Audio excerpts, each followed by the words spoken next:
Prime Minister Balendra Shah initiates a major crackdown on unauthorized use of government vehicles. Over 600 vehicles returned since the directive. A 7-member subcommittee formed to investigate the ongoing challenges and potential solutions for various national pride projects. New academic session officially begins across Nepal after a 2-week delay caused by regional fuel supply shortages. 7 civilians killed in eastern Afghanistan following cross-border strikes from Pakistan as border tensions escalate between the neighboring nations. At least 14 people dead and dozens injured in Indonesia after an express train rear-ended a stationary commuter service near Jakarta. And Nepal secures a dominant 38-run victory over host nation Rwanda in the ongoing ICC Women's T20 Challenge Trophy match.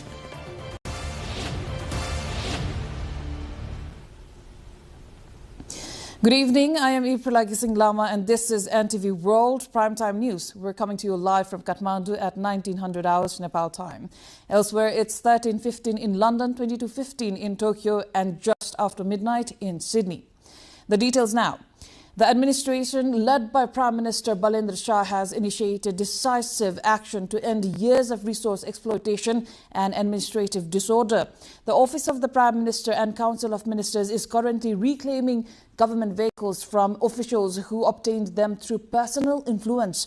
A recent investigation revealed that many lower-level staff were illegally using 4-wheeled vehicles reserved only for high-ranking gazetted officers. Following a formal directive issued on April 23rd, various ministries and constitutional bodies have already returned a total of 622 government vehicles. This move aims to ensure that state resources are utilized strictly according to the law while curbing the unauthorized perks of public officials. The government remains committed to implementing strict governance reforms to protect limited national resources from further systematic abuse and elite capture. Now, the Infrastructure Development Committee has established a 7-member subcommittee to study the current status and bottlenecks of national pride projects. Coordinated by member Sri Ram Nupani, the study team is strictly mandated to submit its comprehensive findings and recommendations within 15 days. Committee Chairperson Assis Gajurel emphasized that policy reforms are urgently required to eliminate persistent weaknesses found in the implementation of these projects. Simultaneously, a separate 3-member subcommittee led by Rajendra Kumar Rai was formed to draft the internal operating procedures for the committee. The Secretary of the National Planning Commission provided a detailed briefing during the meeting regarding the physical and financial progress of these projects. Members of the committee expressed serious concerns over slow progress and suggested summoning relevant ministries to provide accountability for the delays. The primary goal of this investigation is to identify specific hurdles and propose legislative improvements to ensure these critical projects meet their deadlines. In other news, main opposition Nepali Congress has expressed serious concern over the government decision to adjourn parliament and create laws through executive ordinances. In a formal statement, the party described this practice as highly objectionable regarding democratic values and parliamentary dignity. The opposition maintains that this action is not just a procedural error, but a clear encroachment on the legislative rights of parliament. According to the statement, such a trend weakens the fundamental spirit of the rule of law and democratic accountability in Nepal. The party believes the move exposes the government's deep distrust toward the representative parliament and the constitutional process. Nepali Congress urged the leadership to respect the legislative body rather than centralizing power through the executive branch.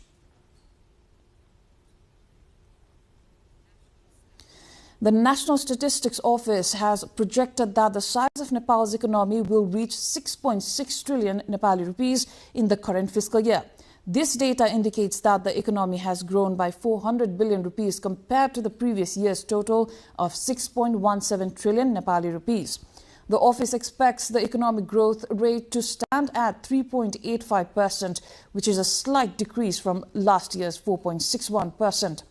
The service sector continues to lead the economy with a growth projection of 4.21% and a significant 61.8% share of the GDP. Agriculture and forestry are expected to grow by 1.63%, contributing about 24% to the total national output. Per capita income has shown no improvement this year, remaining fixed at $1,535 despite the growth in total economic volume. The per capita national disposable income is expected to drop slightly from $1,516 to $1,513 by the end of the year. We're going for a short break here. More news coming up. Do stay with us.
You're watching NTV World Primetime News. Welcome back. Now, the new academic session has officially commenced in Nepal today following a 2-week delay mandated by the government. While previous years saw sessions begin in early April, the start was pushed back due to fuel supply challenges linked to Middle East conflicts. The Ministry of Education confirmed that student enrollment campaigns and regular classroom teaching will now take place simultaneously to maintain the schedule. Although some private and community schools began early, the majority of public institutions across the nation are opening their doors today. Officials have released a mandatory fee structure and warned that any school charging excessive annual or admission fees will face legal action. In a significant policy shift, the government has also decided to implement a 2-day public holiday on Saturdays and Sundays for schools. This delay in the calendar aims to balance the current economic constraints while ensuring that the educational quality remains consistent for all students. Nepal is marking 160 years of tea production today as annual yields reach over 25 million kilograms across 31 districts. Tea has evolved from a simple beverage into a vital cultural practice deeply rooted in the daily lifestyle and hospitality of Nepal. The history of tea in Nepal dates back 160 years when seeds were first brought from China by then Prime Minister Jangabhadur Rana. Commercial farming began in the hills of Ilam and later expanded to the plains of Chapa, leading to the formal declaration of tea zones. Today, Nepal produces both CTC and orthodox varieties, with premium orthodox tea fetching prices higher than 10,000 Nepali rupees per kilogram. The country has reached self-sufficiency in production and exported 4.6 billion rupees worth of tea by the end of this March. Approximately 86% of these exports are sent to India, while other markets include Europe, the United States and the Gulf nations. Currently, over 15,000 farmers are engaged in tea cultivation across 20,000 hectares of land, supporting 120 processing centers. Now, the At Paharia community, primarily residing in eastern Nepal's Thankura district, has once again called for inclusion in the list of indigenous nationalities. They have expressed frustration that their demand for recognition as an indigenous group has remained unresolved for over 25 years and has not been given adequate attention at the governmental level. To press their demands, the community, having approximately 6,000 population, submitted a memorandum to the government of Nepal. They also organized a rally to the district administration office where they formally handed over the memorandum to draw the government's attention. The document was later forwarded to Prime Minister Balendra Shah through Chief District Officer Binod Kumar Khadka. The At Paharia community has voiced dissatisfaction over the lack of response from state authorities despite meeting the required criteria for indigenous recognition, including a distinct language, culture, tradition and traditional attire. According to Astaman At Paharia, president of the Kirat At Paharia Society, the community has been continuously raising this demand since 2015 at BS, but it has yet to be addressed. The At Paharia people, who mainly reside in Thonkura municipality, celebrate their major festival, Wadangment, in October and December.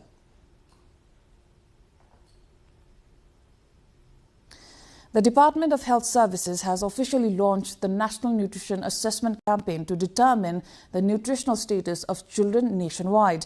Nutrition branch head Leela Bikram Thapa stated that the initiative focused on measuring the height and weight of children to identify health gaps. Starting today and running until the 30th, the campaign targets approximately 2.2 million children aged between 6 months and 59 months. Female community health volunteers will measure the mid-upper arm circumference of children at local health facilities to detect signs of severe malnutrition.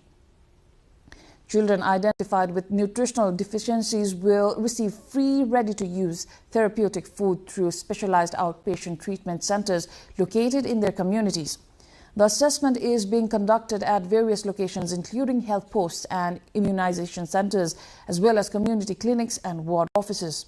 This large-scale effort ensures early identification and timely intervention for acute malnutrition to safeguard the future health of the nation's youth. The Nepal Stock Exchange Index dropped by 26.16 points today to settle at the 2,770.26 mark. According to NEPSE, a total of 14 million shares from 349 companies were traded throughout the business day. The total market turnover reached approximately 6.52 billion rupees through more than 151,000 individual transactions. In terms of sector performance, the other group was the only sector to see a gain of 0.73%.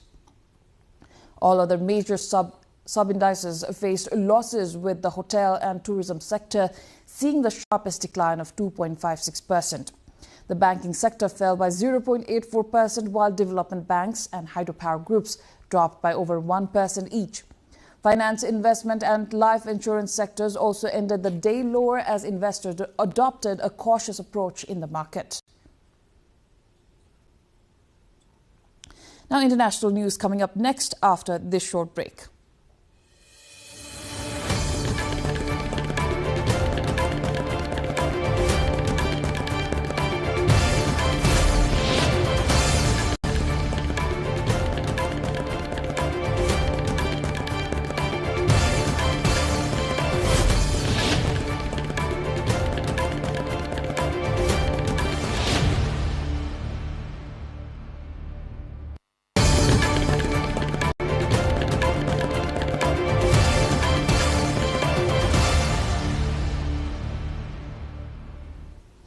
At least 7 civilians were killed and 85 others injured in eastern Afghanistan after reported cross-border strikes from Pakistan, according to a provincial health official.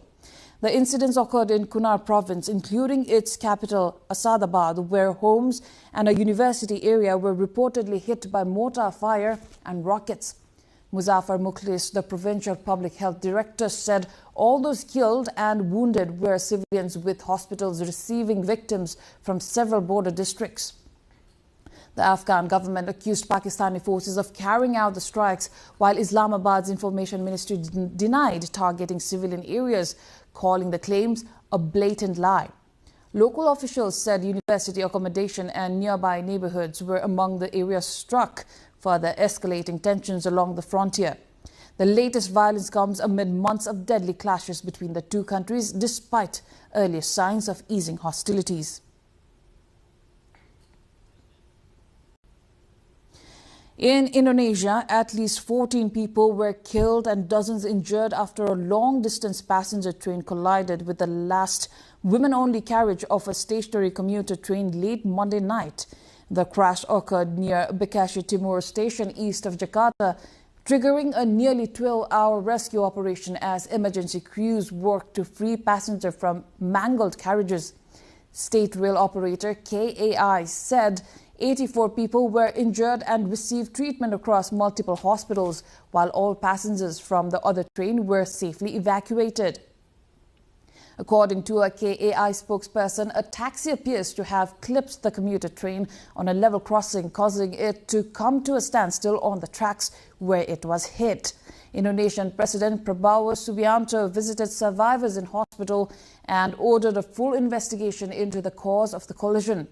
Rail authorities and the National Transportation Safety Committee are jointly examining the incident, with officials promising to cover medical and funeral costs for victims. Rescue teams, including the military, police and Red Cross, assisted in the operation as the country grapples with one of its deadliest rail accidents in recent years. Israeli Prime Minister Benjamin Netanyahu said Hezbollah's rockets and drones remain a major security threat, justifying continued military action as cross-border tensions escalate.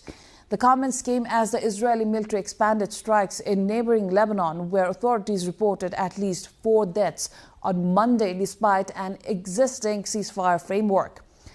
Lebanese President Joseph Aoun said efforts toward direct talks with Israel aim to end the ongoing conflict with Hezbollah, while accusing those who drew Lebanon into the war of treason is an apparent reference to the Iran-backed group.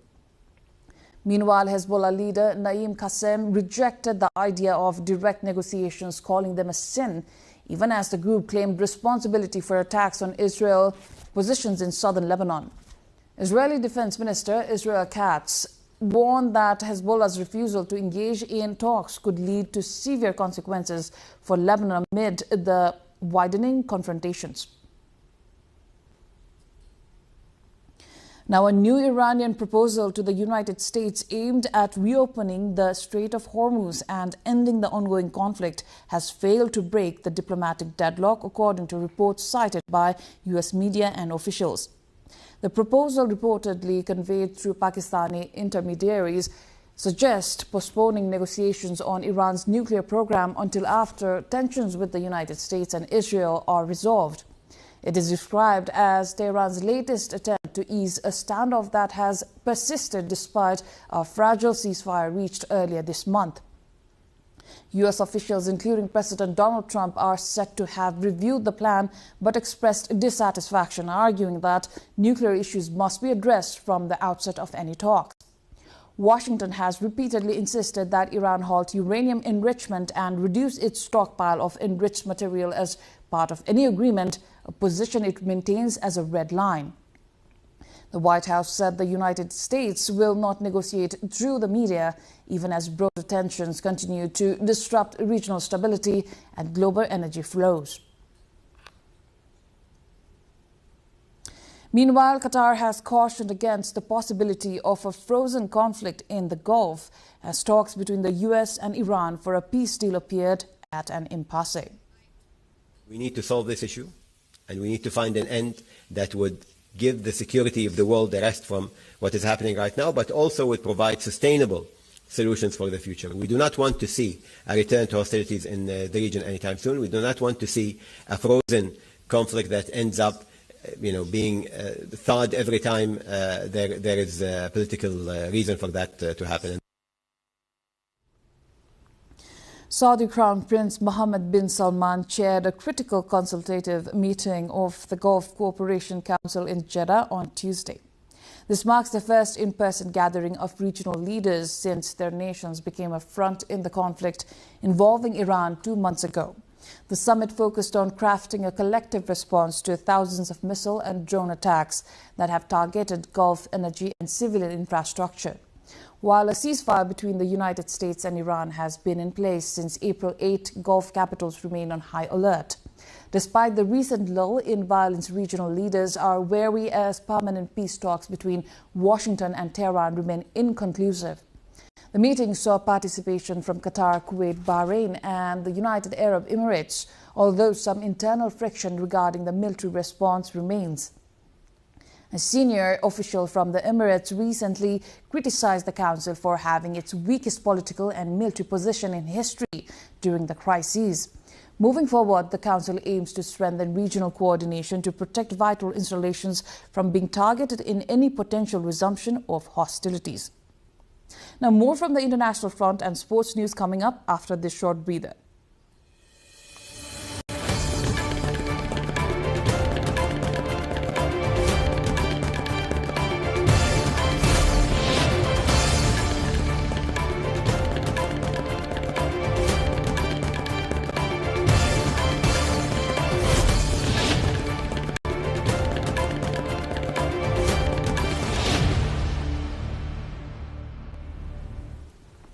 In Russia, the Foreign Ministry announced an expanded travel ban targeting officials from the European Union in response to recent sanctions imposed by Brussels.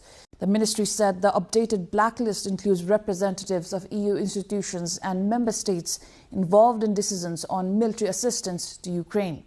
It added that the move is being taken under Russian law and is a response to what it called unlawful decisions by the EU. According to the statement, those barred from entry are individuals allegedly engaged in policies supporting Ukraine's military capabilities and actions Moscow says undermine its territorial integrity. The announcement follows the EU's adoption of its 20th sanctions package against Russia on April 23rd, which Brussels described as one of its most extensive measures in 2 years.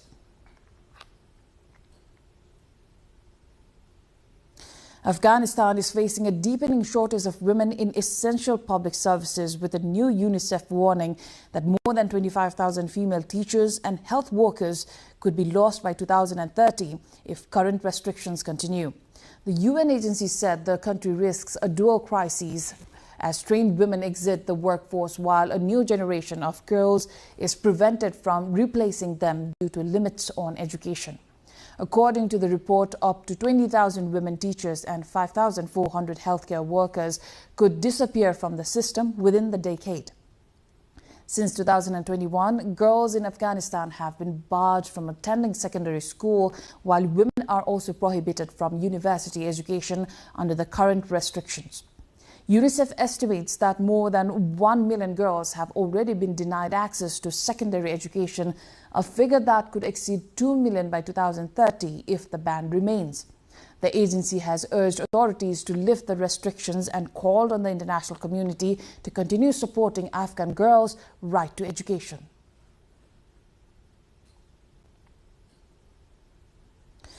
Moving on, the Kremlin said Tuesday that Russia wants an urgent return to peace and stability in Mali following a surge in militant attacks that have escalated insecurity in the country. Kremlin spokesperson Dmitry Peskov said Moscow considers it important that Mali quickly return to a peaceful, stable course, but declined to comment on whether Russian forces could stabilize the situation. The statement comes after jihadist and separatist groups launched coordinated attacks in northern Mali, killing the defense minister and seizing the strategic town of Kidal. Russian-linked Africa Corps paramilitary forces reportedly withdrew from Kidal after the offensive overwhelmed positions previously held alongside the Moscow-backed military authorities. Now, a group of atomic bomb survivors from Japan is holding an exhibition in New York to convey the horrors of nuclear weapons on the sidelines of a review conference for the Nuclear Non-Proliferation Treaty. The exhibition at the United Nations headquarters is the fifth of its kind. It has been organized by Nihon Hidankyo at each NPT review conference, usually held every 5 years. Nihon Hidankyo is also known as the Japan Confederation of A and H bomb sufferers organizations. It won the Nobel Peace Prize in 2024. More than 50 items are on display, including molten glass from the intense atomic blast and photo panels. One of the panels shows a boy at a crematory believed to be in Nagasaki carrying the lifeless body of his younger brother on his back soon after the atomic bombing. UN Secretary General Antonio Guterres told the NPT review conference on Monday that the exhibition is an alarm reminding us of the cost of nuclear warfare.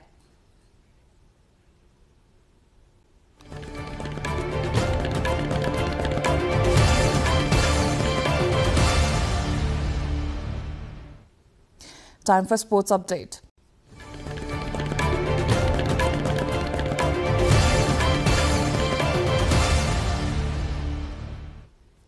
Nepal has defeated Rwanda by 38 runs in the match held today under the ICC Women's Challenge Trophy cricket tournament underway in Rwanda. Chasing a target of 104 runs set by Nepal, Rwanda was bundled out for 65 runs after losing all its wickets in 17.4 overs. Except for Mary, who scored the highest score of 19 runs for Rwanda, no other player could reach double figures. Nepal's Manisha took 4 wickets while Kavita Kumar, Rachana Chaudhary and Riya Sharma took 2 wickets each. Earlier, electing to bat first after winning the loss, Nepal scored 103 runs for the loss of 7 wickets in the stipulated 20 overs. Now, Captain Indu Verma top scored with 33 runs while Kavita Kumar scored 24 and Rubina Chetri scored 11 runs. For Rwanda, Henriette Ismi took 3 wickets and Mary took 2 and Belize and Rosen took 1 wicket each. Nepal had previously defeated Rwanda by 2 wickets. Similarly, Nepal lost to the United States in 2 matches. Nepal had won against Italy but lost to Vanuatu. So far, Nepal has collected 6 points from 6 matches and now has to play against Italy and Vanuatu. The team that finishes top in the tournament, which is based on a double round-robin league, will win the title.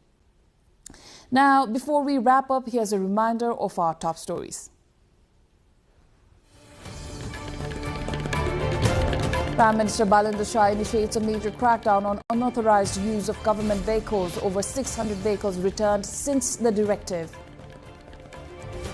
A 7-member subcommittee formed to investigate the ongoing challenges and potential solutions for various national pride projects. New academic session officially begins across Nepal after a 2-week delay caused by regional fuel supply shortages. 7 civilians killed in eastern Afghanistan following cross-border strikes from Pakistan as border tensions escalate between the neighboring nations. At least 14 people dead and dozens injured in Indonesia after an express train rear-ended a stationary commuter service near Jakarta. And Nepal secures a dominant 38-run victory over host nation Rwanda in the ongoing ICC Women's T20 Trophy match.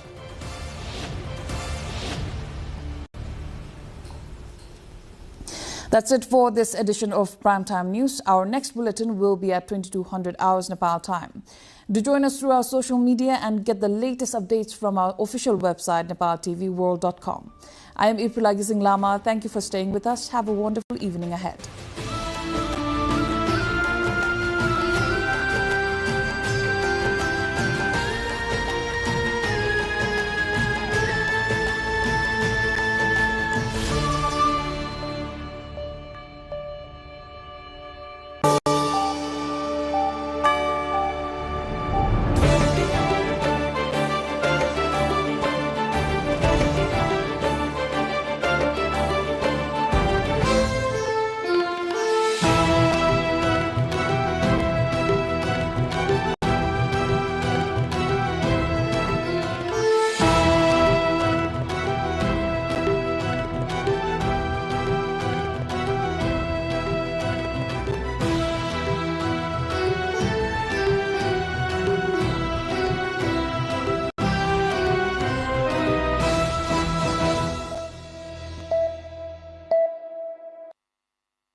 This is The World This Week, your weekly roundup of the latest international events and updates. This is me, Bhavana Casey. In this edition, we bring you the stories making headlines across the globe, from geopolitical tensions to major political developments to cultural celebrations and remarkable feats. We have all that you need.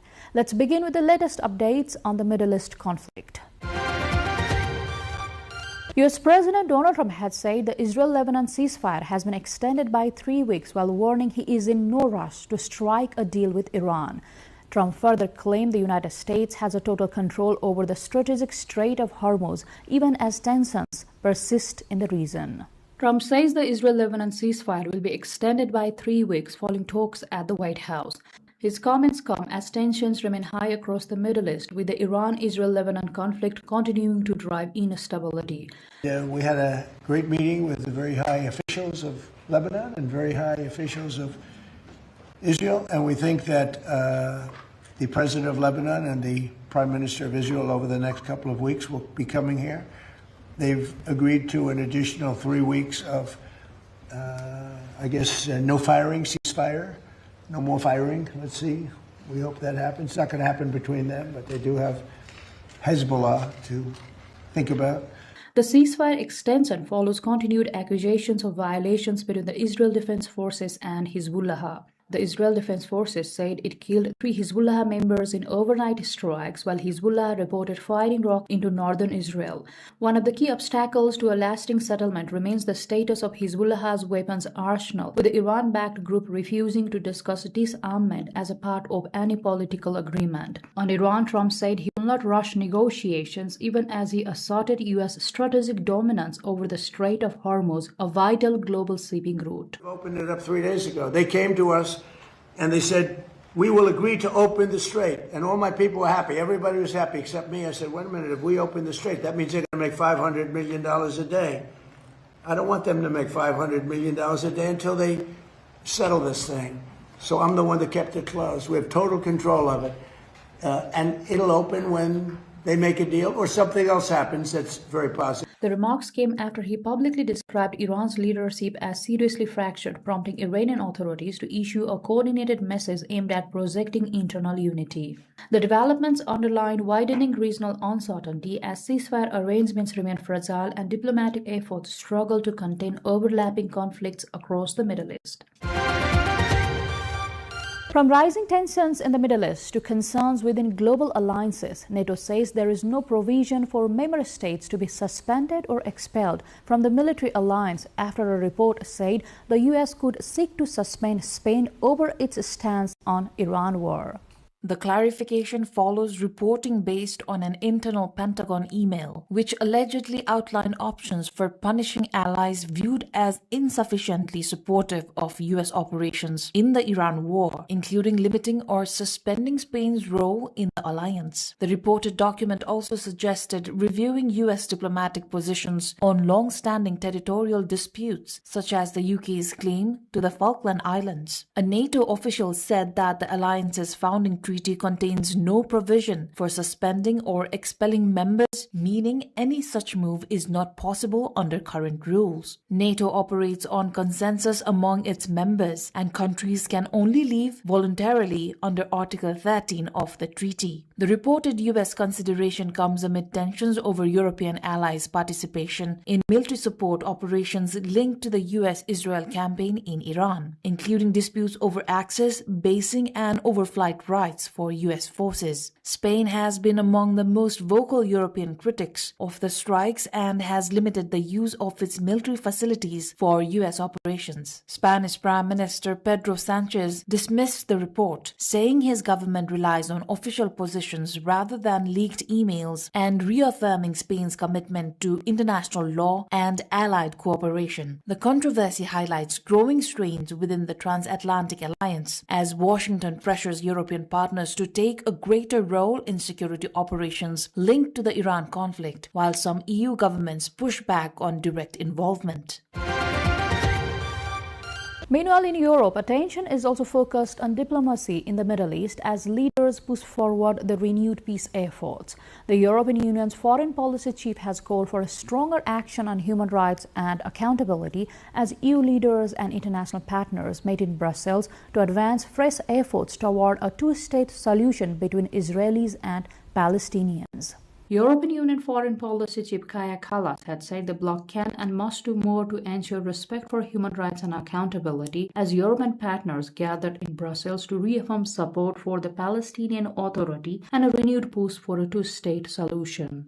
Kallas also stressed on the need for sustained political engagement to advance a credible two-state solution. The New York Declaration provides an important political framework to guide these efforts, and while such commitments have already become actions, we can and must do more to ensure respect for human rights and accountability, to protect the Palestinian people and to put the two-state solution solidly on the table again. And this is the only way that both the Palestinians and Israelis can live in safety, dignity and peace. The remarks came during a high-level conference attended by Mohammad Mustafa, Prime Minister of the Palestinian Authority, who described the current moment as one marked by immense tragedy, but also a narrow but real opportunity to shift from war toward a just and lasting peace based on the two-state framework.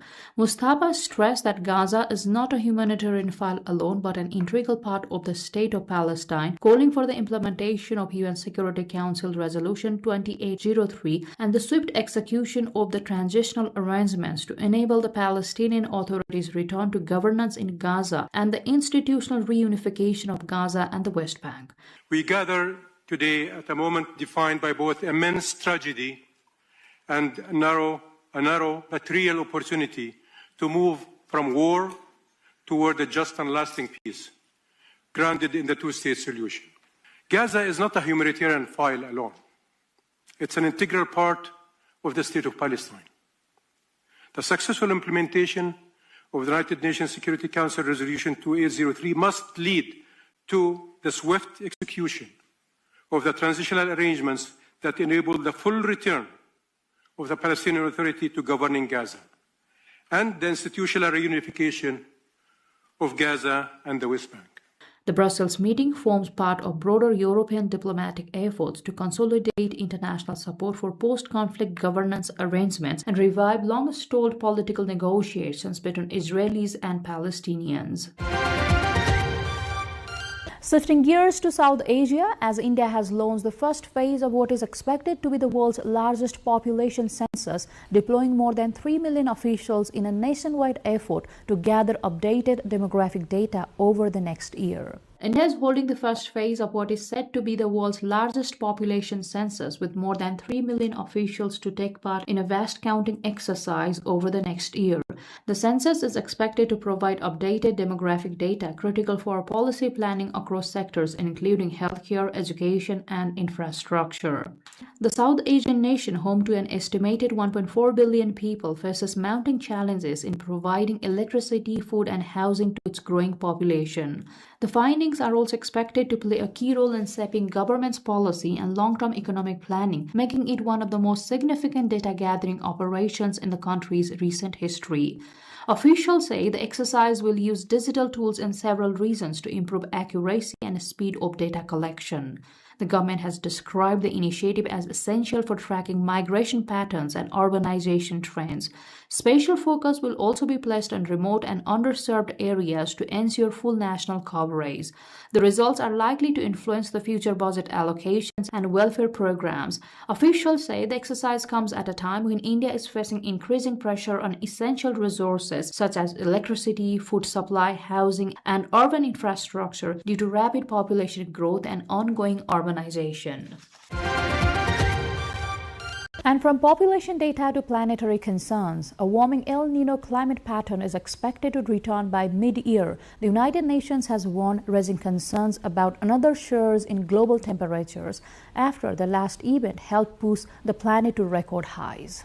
The warming El Niño weather phenomenon, which pushed global temperatures to record highs the last time around, is expected to back in the middle of this year, the UN has said. The United Nations Weather and Climate Agency said El Niño conditions were likely as early as the May to July 3-month window. The World Meteorological Organization, WMO, meanwhile said early signs indicated a strong event. El Niño is a naturally occurring climate phenomenon that warms surface temperatures in the central and eastern equatorial Pacific Ocean. It brings changes in winds, pressure, and rainfall patterns. Conditions oscillate between El Niño and its opposite La Niña, with neutral conditions in between. The last El Niño contributed to making 2023 the second hottest year on record and 2024 the all-time high. El Niño typically occurs every 2 to 7 years and lasts around 9 to 12 months. The WMO said its latest monthly global seasonal climate update showed a clear shift in conditions in the equatorial Pacific. Sea surface temperatures are rising rapidly, pointing to a likely return of El Niño conditions as early as May to July. Forecasts indicate a nearly global dominance of above normal land surface temperatures in the next 3 months.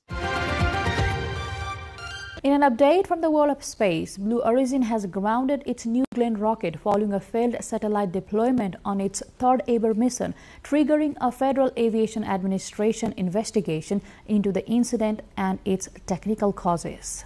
The 322-foot-tall New Glenn rocket launched on April 19 from Cape Canaveral Space Force Station in Florida, marking its third flight and carrying the AST Space Mobile Bluebird 7 satellite designed for direct-to-cell phone connectivity. While the launch initially appeared successful, including a smooth liftoff and a successful landing of the reusable first-stage booster on the drone ship Jacqueline in the Atlantic Ocean, problems emerged during the upper stage flight. According to Blue Origin, one of the upper stage's BE-3U engines failed to deliver the required thrust during a critical burn, causing the payload to be released into an incorrect low Earth orbit. The U.S. Federal Aviation Administration said it will oversee a Blue Origin-led investigation, participate in all stages of the process, and approve the company's final report, including any corrective actions before the rocket can fly again. The setback comes at a crucial time for New Glenn, which is expected to support future commercial and NASA missions, including planned launches tied to the Artemis lunar program. Despite the failure, company officials and NASA representatives have stressed continued confidence in the rocket's development, noting the successful recovery and reuse of its booster as a key milestone.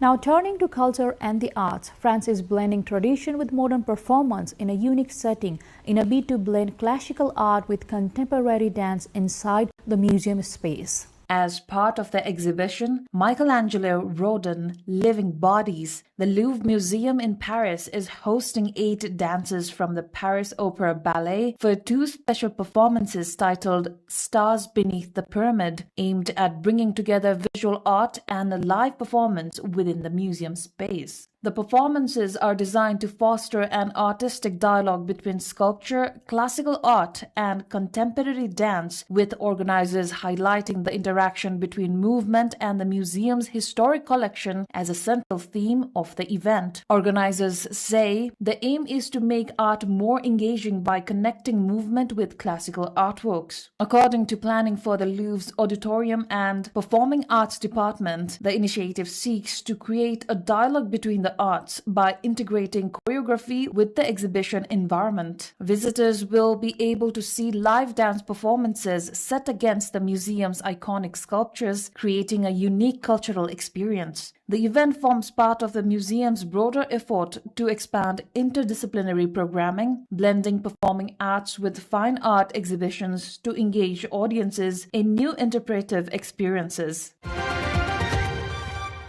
And in Southeast Asia, efforts are underway to preserve centuries-old cultural traditions of palm leaf manuscripts preserved through handcrafting that continues to safeguard cultural and religious heritage. In southern Vietnam, a centuries-old tradition of palm leaf manuscripts known as Kin La Buang continues to preserve the cultural heritage of the Khmer community. These manuscripts are a unique form of book made by carefully engraving text onto dried palm leaves. At Mua Pagoda in An Giang province, artisans use a wooden stylus with a metal tip to carve each character by hand before applying a mixture of charcoal and oil to make the writing visible. One craftsman, 80-year-old Chao Chen, has been practicing the technique since 1968 and remains dedicated to keeping the tradition alive. The process is highly detailed, beginning with selecting suitable leaves in the forest, then treating and drying them before engraving each line. Completing a single page can take 2 to 3 months due to the precision required. Today, more than 100 pagodas in the region are actively preserving these manuscripts through careful maintenance and restoration. Monks regularly clean the leaves to protect them from termites and mold, while translations are used to teach younger generations. An Giang province alone holds more than 170 sets of palm leaf scriptures, totaling over 900 volumes. Beyond recording knowledge, these manuscripts play a vital role in maintaining cultural identity and passing traditions from one generation to the next.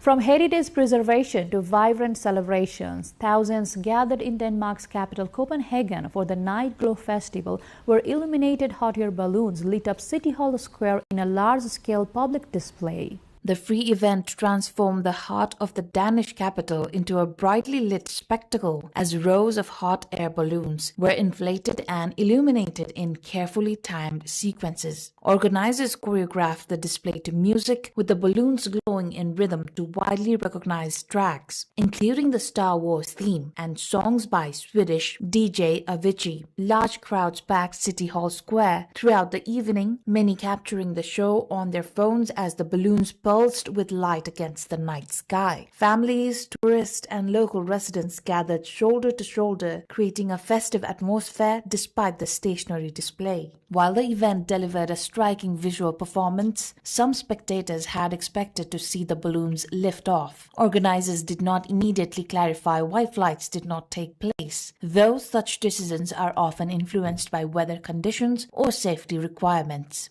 The Night Glow Festival is designed as an accessible public event, drawing visitors with its combination of light, music, and aviation displays, even when the balloons remain grounded. Meanwhile, in the Philippines, a local festival is not only celebrating tradition but also challenging gender norms, as dozens of young women competed at a local festival in Masbate, a cattle ranching province known for its rodeo tradition. The event, held each year in Masbate, the self-declared cattle capital of the Philippines, features women competing alongside men in rodeo events that test skill, strength, and horsemanship. For many of the female participants, it is both a cultural celebration and a statement of equality in a traditionally male-dominated arena. Rodeo cowgirl and veterinary student Riza Matutino says the competitors are determined to prove their place in the sport. But despite their participation, women face a structural limitation. Unlike men, they have no professional category beyond school-level competition in Masbate. This means their rodeo careers typically end upon graduation, leaving many to step away from the sport even as their male counterparts continue professionally. The festival remains a major local attraction, blending cultural identity with livestock tradition while also highlighting ongoing conversations about opportunity and equality in the Philippine sport. Now, from celebration to spiritual reflection, Sri Lanka continues its journey promoting peace and unity as a second group of Buddhist monks arrives to take part in the Walk for Peace campaign. A second delegation of monks has arrived in Sri Lanka to take part in the Walk for Peace pilgrimage aimed at promoting unity and compassion. The group traveled from Dallas-Fort Worth International Airport in the United States to join the international event. The pilgrimage, scheduled from April 21 to April 28, 2026, is being held under state patronage, highlighting its national significance.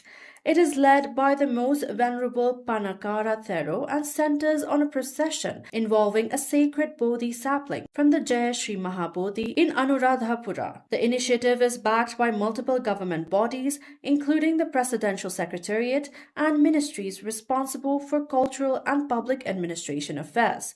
Security and logistics are being coordinated by the Tri-Forces and the police, along with several supporting institutions. Organizers say the program reflects Sri Lanka's spiritual heritage and aims to strengthen international goodwill.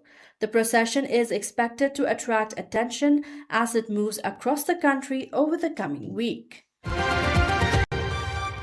And in Japan, a beloved cultural festival is being reintroduced in a special seasonal showcase, bringing one of Japan's most iconic summer events to a wider audience of tourists and locals. A traditional awa dance event has been held in Tokushima City in southwestern Japan, bringing one of the country's most famous summer festivals into the spring tourist season. The Awa Dance Festival is normally held every summer, but this special performance was organized to promote the cultural attraction to both visitors and locals. The event featured groups of skilled dancers performing to traditional Japanese music, played on instruments such as flutes and drums. Special seating was arranged in a city park where spectators watched and recorded the performances. The dancers also showcased contrasting styles, with female dancers presenting a graceful version and male dancers performing a more powerful style. Visitors described the performance as a striking display of unity, also noting the charm of the children's dancers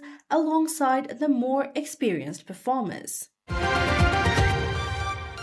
Cutting-edge innovation where humanoid robots competed alongside human runners in a half marathon in Beijing in a public showcase of advancing robotics and artificial intelligence. China has staged a half marathon in Beijing featuring humanoid robots competing alongside human runners in a demonstration of rapidly advancing robotics and artificial intelligence technology. The event showcased multiple robot models designed to mimic human movement while completing the full race distance, highlighting improvements in balance, endurance, and real-time decision-making systems. Organizers said the competition is intended to examine the limits of current robotic engineering under real-world conditions. Spectators gathered along the course to watch the unusual format, which blended athletic competition with technological exhibition. Many viewed the event as a sign of how robotics is increasingly moving from lab research into public and performance settings. They said with the rapid pace of technological development, robots will soon surpass humans in many areas, not only in speed but also in AI-driven behavior. Well, this brings us to the end of this episode of The World This Week. We hope you enjoyed as much as we did bringing it to you. We shall see you again next week with a new episode. Also, do follow us on our website www.nepaltelevision.com, our social media handles, as well as our YouTube channel. Till then, take care and bye-bye.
दुधकुण्डमा जानुभएको छ म पनि पुगेर आएँ दुधकुण्ड असाध्यै पवित्र स्थल यो हिमाल काखमा रहेको तीर्थस्थल हो पुण्यस्थल हो देवस्थल हो र त्यहाँ चाहिँ एकचोटि पुग्नै पर्दो रहेछ त्यहाँ पुगेर जुन आनन्दको अनुभूति हुन्छ त्यो चाहिँ कहीँ पनि पाइँदैन भन्ने चाहिँ महसुस भएको आनन्द लाग्यो अनि यो ठाउँमा चाहिँ आएर तपस्या गरेर बस्नु जस्तो लाग्यो मलाई एकदमै राम्रो लाग्यो होइन प्रकृतिले दिएको रमणीय तीर्थस्थल होइन जो कोही पनि एकचोटि चाहिँ यहाँ आएर एकचोटि भ्रमण गरे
In 1960, Nepal took a bold and visionary step of the time, becoming one of the very first South Asian nations to establish diplomatic relations with the State of Israel.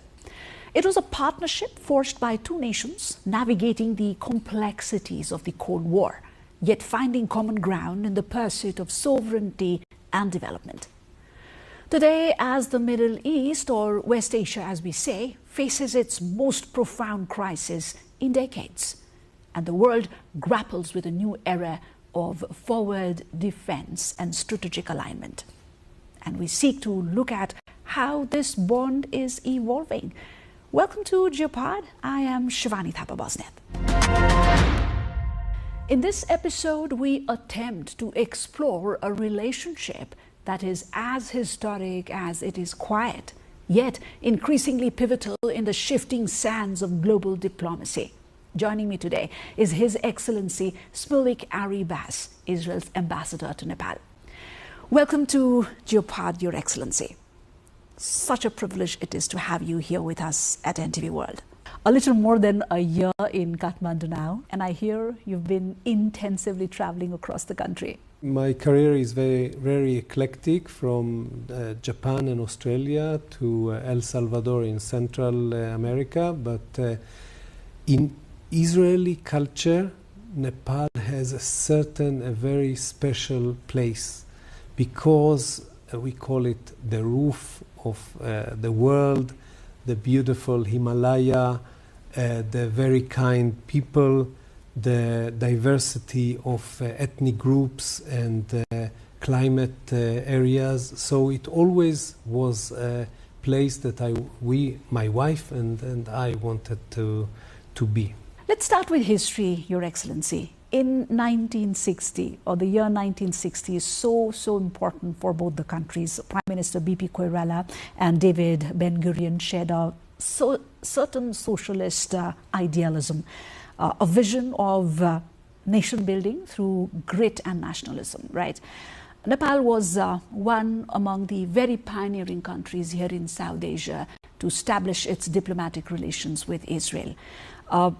How much of that pioneering spirit remains today, or how does the legacy of 1960 inform your work here in 2026? Judaism and Nepal culture that builds on Hindu and Buddhism are very ancient civilizations, and each citizen, member of the other civilization, is interested in the others. We had our first foreign minister traveling, Moshe Sharet, and he met in Bandung B.P. Koirala first and reported to Israel, and then there was some kind of interaction, yes. I should say that lately I saw that the then king of Nepal, visited Israel in 1958, 2 years before. But it was really the initiative of B.P. Koirala to have the diplomatic relation done with Israel, which was a growing power in the Middle East, from almost nothing, no natural resources, to a power in agriculture and in other subjects. So it was done, although there were some pressures from inside and from outside Nepal. He was determined to go with that, and Nepal was the first in South Asia to have diplomatic relations before 32 years before India, 32 years before China. That was amazing. So Israel in the first years assisted heavily Nepal. We had experts. I've been in Kanchanpur, and the mayor there told me that there was an Israeli expert planning the agriculture and urban areas, and they are very satisfied with this. No change is required. We had a colonel building the parachutist unit and commando unit. We had courses in Israel where a lady from Nepal took the early childhood, and now it's spread out in Nepal. So in many subjects, not only agriculture, in health, in IT lately, and in many cases. This was the first years. In 1966, we had our first visit, unfortunately only last, of a president of the State of Israel here in Nepal. So that was 1966? Yeah, 60 years ago. And we try with Nepali officials to try to have another official visit. We would like that very much, to show that the two countries really have friendly relationship. That suggests a relationship built on more than just formal engagements. And yet, like very modern partnerships, it also operates in multiple layers, right? How do you see Nepal-Israel relationship navigating this complexity? Well, both countries had 2-3 years of instability, political instability. So the view was inwards in Israel as well as in Nepal. So there was not much interaction. We had, of course, the COVID and the problem with the Hamas terror group, and lately with other cases in the Middle East. So we are looking forward to expanding, strengthening the ties with the new government of Nepal, which has a very solid stand in the parliament, and we would like to see how the interest of Nepal come with the interest of Israel together for a better future. Nepal is in another very, very pivotal or crucial transitions of all times, right? So you of late got an opportunity to meet with the foreign minister as well. Yes. Actually, I met him twice before he was nominated, and luckily, thanks to the government of Nepal, I met him lately. I think beginning of this week. All the meetings were very friendly, very frank, very positive on the way to strengthening the ties. No hurdles, no problems envisaged. We would like to go together to have better relations for the benefit of both peoples. Mm-hmm. If we step back slightly, Your Excellency, this also speaks of how countries position themselves, in a more complex global environment, right? Nepal has traditionally followed balanced and independent foreign policy.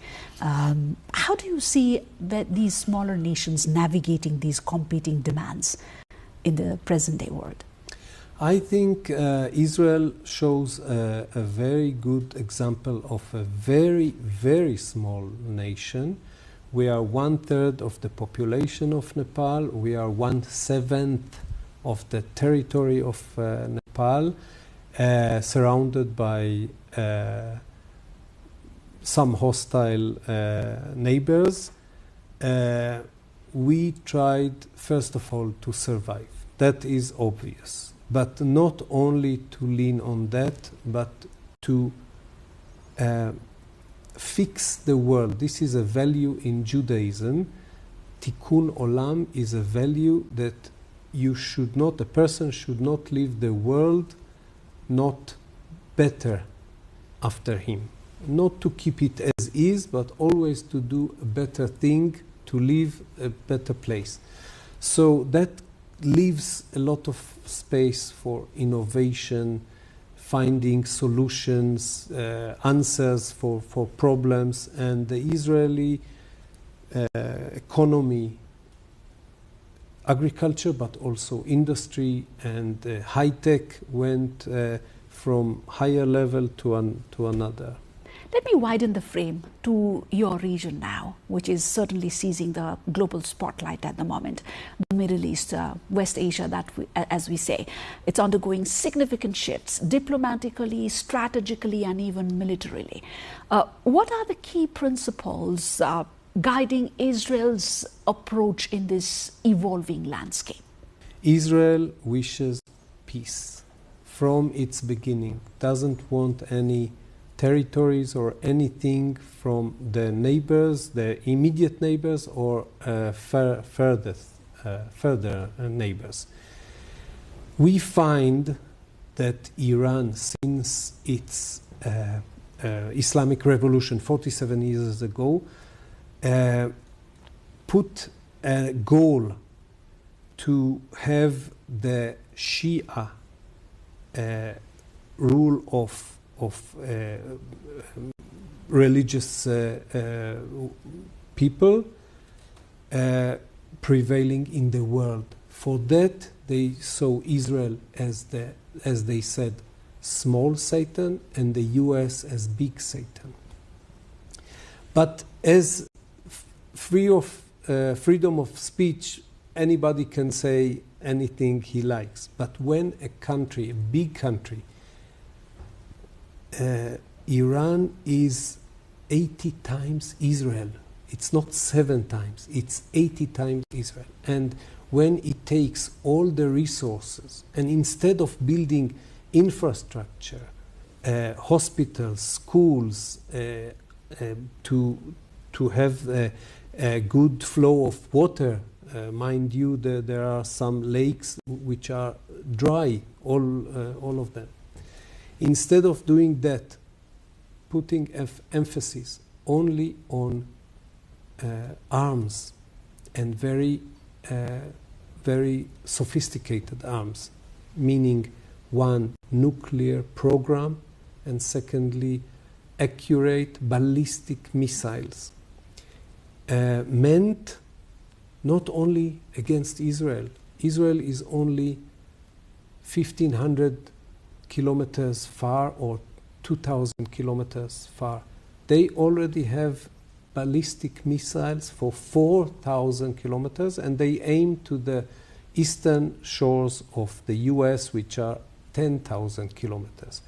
So they not only invested in this armament, but they created proxies,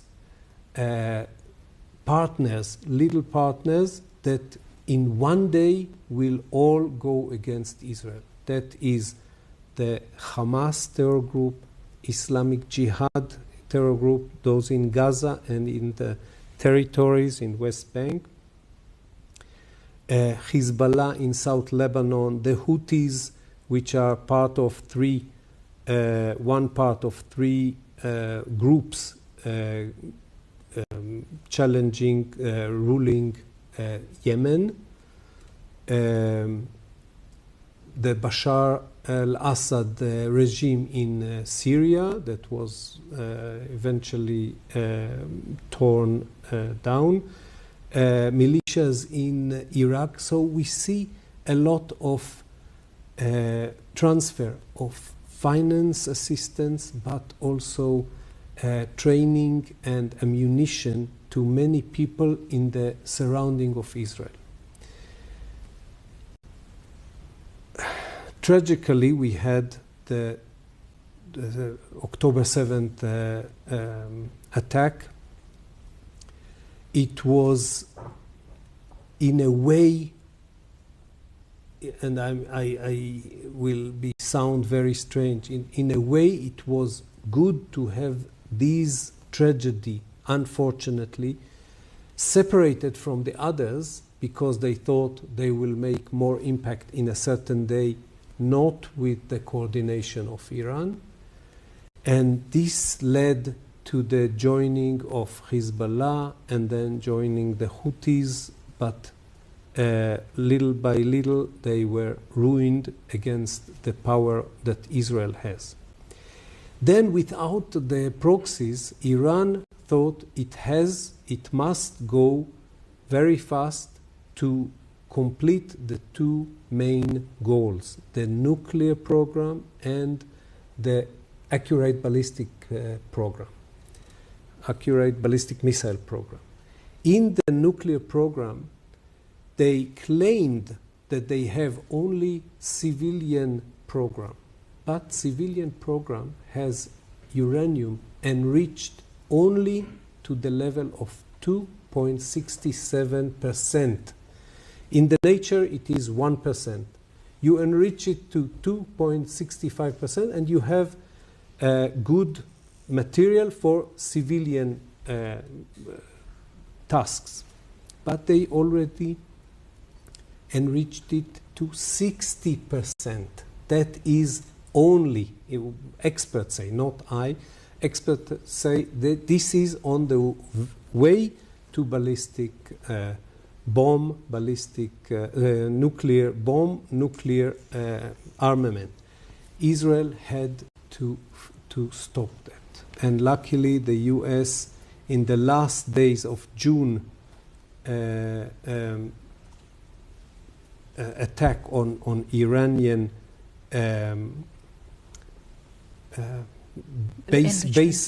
bases of nuclear program and ballistic program. The US joined in the last day. That was in June 2025. Now the US really understood the risk, not only to Israel, not only to the US.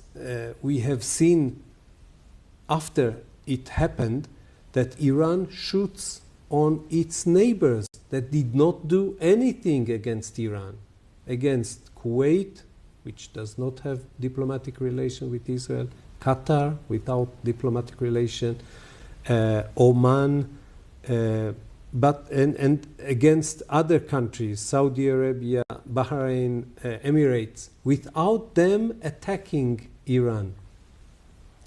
So we say that they have the guts to send everything they have against Israel and against their immediate neighbors, also against Azerbaijan and Turkey. What will happen when they have nuclear weapons and more accurate ballistic missiles? So Israel does not look for enmity or any belligerency. No, but when it comes to our survival, we have to act. We really hope the conflict will be solved in diplomacy, in a good way, in a pacifistic way. We don't trust the Iranians. We have to see their real resolve to finish with the nuclear program and the ballistic program, because after the program that was initiated by President Obama, then President of the USA, they cheated the world. Instead of not doing anything in the nuclear program, they developed it more than it was allowed. So we don't trust them. Let's focus on the strategic map for a bit, Your Excellency. Like, as you just said, for decades, the confrontation between Israel and Iran, as how the world has been seeing, was defined as a very strategic patience, and if I may say, into proxy engagements as well. And that era, at the moment, seems to have ended, right? Because we have seen a shift from the war between wars, to kinetic exchanges now. Critics also argue that, the eye for an eye cycle risks a regional conflagration that no one, including the allies of Israel, can contain. Now, what is Israel's strategic objective here? Is it containment? Is it regime degradation? Or are we witnessing the beginning of a very fundamental redraw of the region's security architecture? Israel doesn't have that as a goal. Israel wants survival. Survival cannot be with nuclear program by the hands of Iran. Cannot be. So we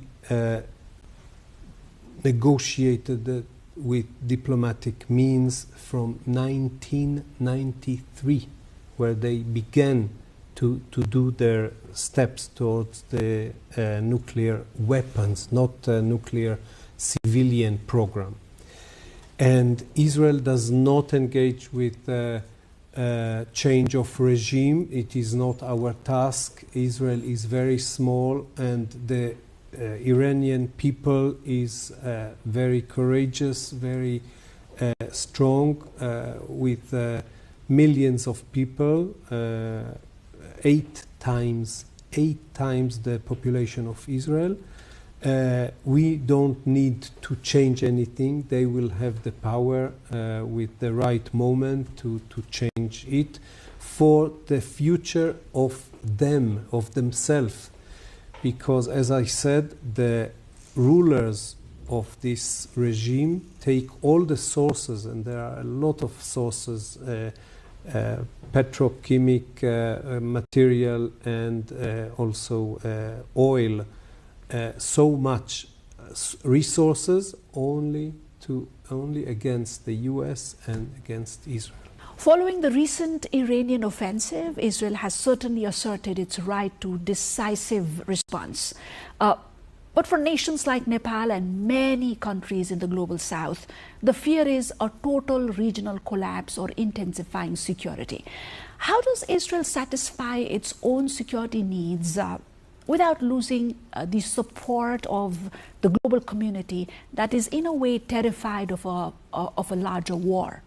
I think it's the other way around. I think what Israel is doing with the help of the US, of course, is leading, is make the world safer without the nuclear program. Because if we say nothing will happen until Iran will have the nuclear bomb, and then we'll see, no, they will be logic and they will not throw.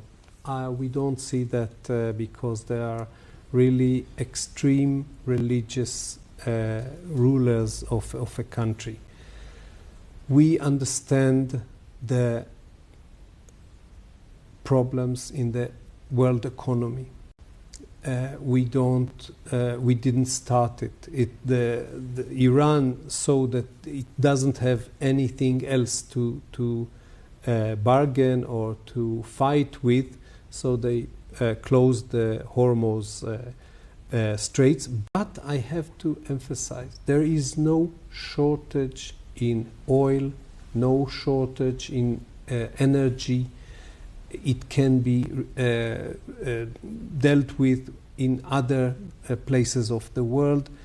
Venezuela has the largest reservoir of oil of all the world. It can sell to anybody.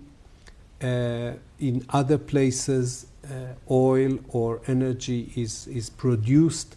So it deals with changing the suppliers for a certain time. If you say, no, I would like only from this supplier, and there is now a problem, now you're in a problem. But if you can manage that in the free market, then the economy can be restored to normal time. We hope it is resolved in the coming days or weeks. Right. So at this point, Israel sees that the other disruption seen around the world is quite manageable compared to the looming threat that the region is seeing. Indeed, this is the answer. Indeed. So where does this road from now, from what is going on there, actually end?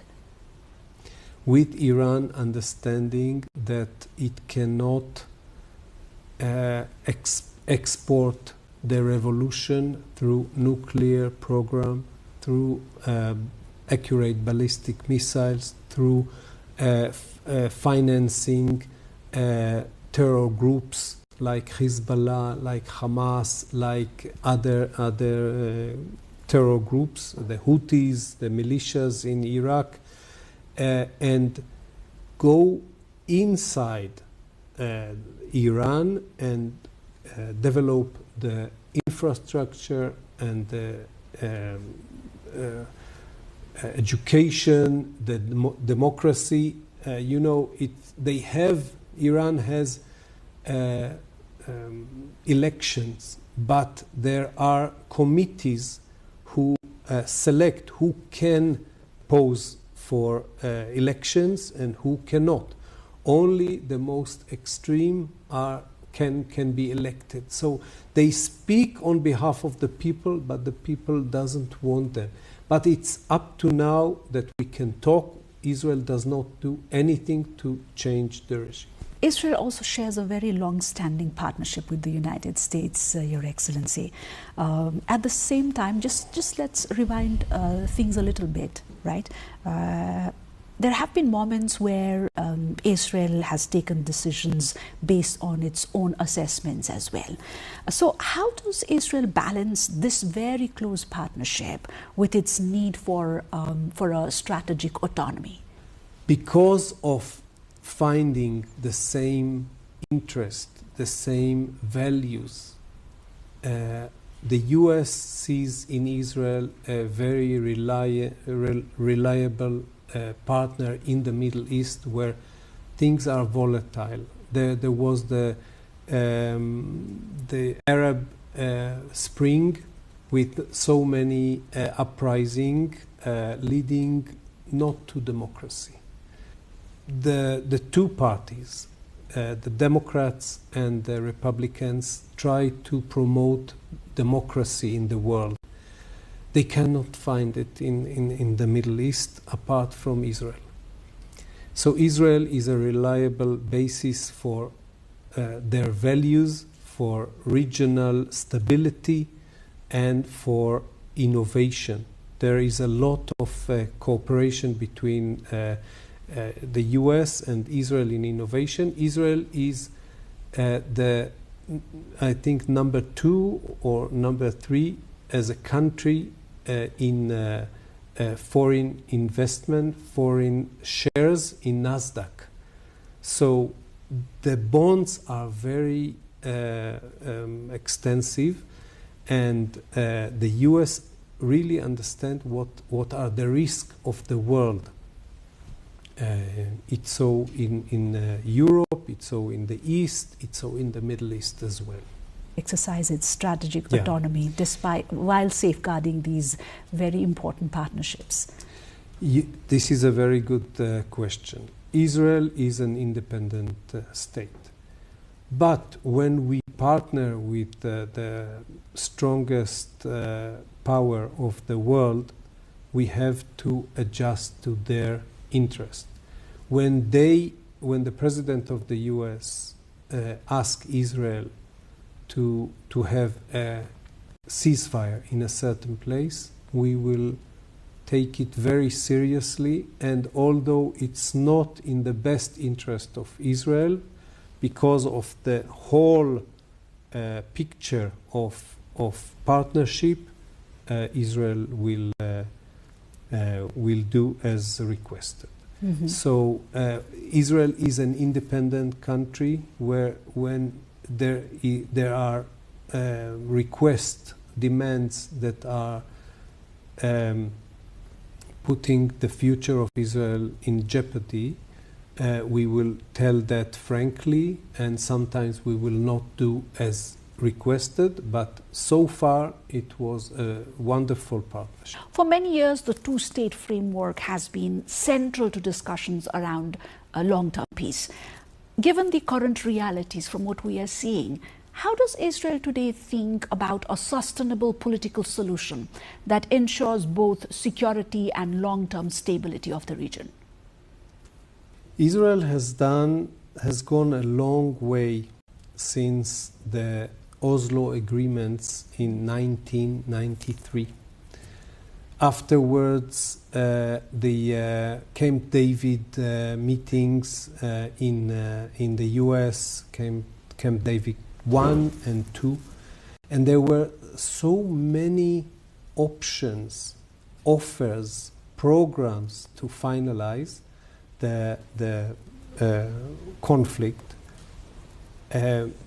with this slogan, two states, but we faced a negative approach from the Palestinians.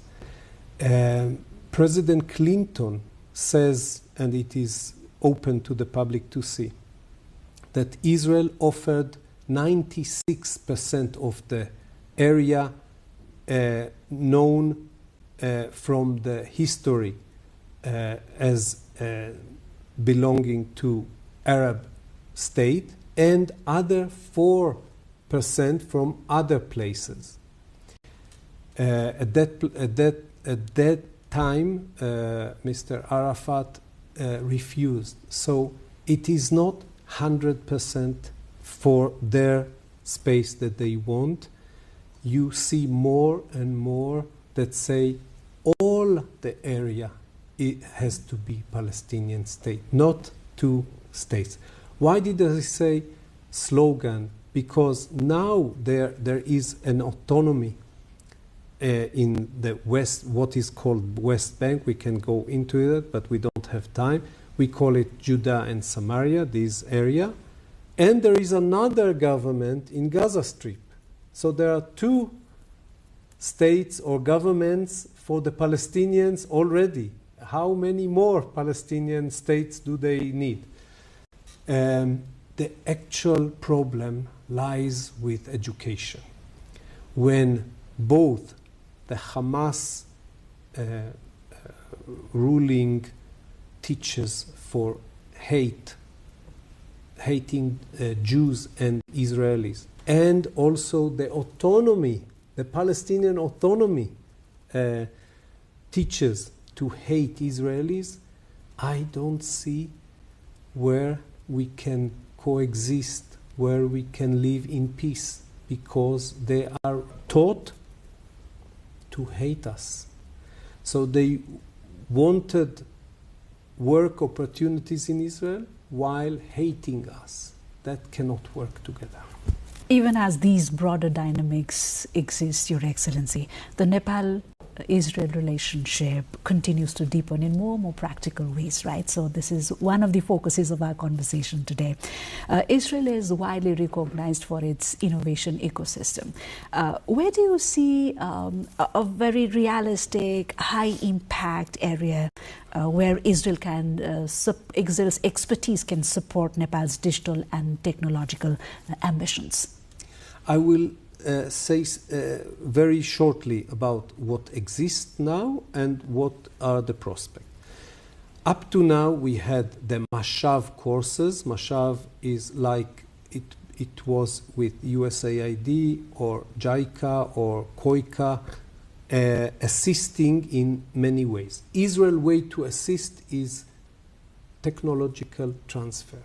Mashav is teaching many Nepalis as well as many other in many countries in various subjects, in agriculture, in health, in childhood, in women empowering, in many things. This is Mashav.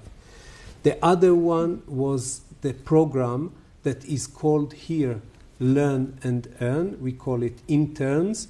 It is meant for 3rd year agriculture students to have on the spot practical work to see how things are done, not only theoretically. We had in Mashav thousands of Nepalis going to Israel and Israeli experts coming here and teaching. We had up to 5,000 students of Learn and Earn. Many of them success stories. In the coming days, I will go and see for myself the 3rd or 4th example of a student who went for 11 months to Israel, only 11 months, returned and has the tools to succeed individually and for the Nepali economy. Israel gives the highest salary to Nepalis, but also to Israelis. It's the same wage, same salary. Good human rights organizations, safe surroundings. So it's the best place to work up to 5 years and return and again do something for yourself individually, but also to the economy of Nepal. Israel would like also in the future to invest. There is a lot of money in Israel, looking for investment opportunities. The very high representative from the American government who visited here said, we would like to see what incentives, what conditions are for the investors. Government of Israel, as a democratic country, cannot tell investor, you must go there. It is their business to see if they can do for the economy here, for the people of Nepal, but also for themselves. Not only one side. So we wait for clarification, and when the investors are satisfied in Israel, they will come here in number. Israel's agriculture is one exemplary area which the globe so highly looks up to, right? And this has been one area which has really had a very, very important role in fostering people-to-people relation between Israel and Nepal, right? People, farmers, students, yes, they are equally enthusiastic, and we have some very milestone programs like Learn and Earn. And this is also a time when the government is so much emphasizing agriculture here in Nepal as well. Your Excellency, do you see this cooperation evolving from training individuals to building the institutional capacity within Nepal itself further?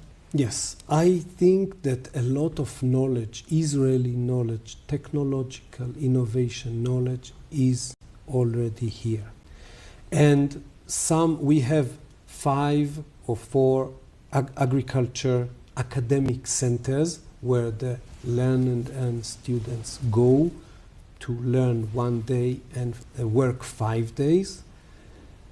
Many of them returned, or some of them, let's say, created a place called Arava on the name of a geographic place and a college name they went, Arava, Nepal. It is in Lamjung, it is in Dading, it is in Hetoda. There are people who teach young students, in agriculture students, to prepare them to go to Israel or to prepare them to do agriculture in Nepal. I think this is the place of the government of Nepal or other agencies to take a serious program, plan to take these people who have the knowledge and lead them to a school, a government school or private sector school. It is the decision of Nepal, not Israel, to have it available for as many farmers in Nepal as possible. Israel happens to be one of the most popular work destinations for Nepalis for multiple reasons. For perks, as you said, on no discrimination in that, and there is culture, there's food, there's so many other factors. But there is one common concern at the moment, both for the aspirant work and then for the families of those who are already working there. You know, how Israel or the government is ensuring the safety and well-being of the Nepali workers currently stationed in Israel. From the Gulf War, 1993, where, 1991, with Saddam Hussein shooting missiles from Iraq through Syria and other places to Israel, there is a law that every building, every construction has to have a safe room, more cement, in a way that it can resist bombs. Is that bunkers, as they are called? Is it? Bunker, in my eyes, is down the earth, very strongly defended. But we have in every home, every apartment, every house, every factory, every public area, there is a place that serves as safe room. And we have, apart from that, systems that can tell us when a missile was shot, so we have some time to alert the people to go to the safe room. So that's the reason why no Nepali worker was hit, was injured, even not a scratch. There were some incidents where people either did not have the strength to run for the safe room or were neglecting the instruction to go to safe room, but no Nepalis in these exceptions. So Israel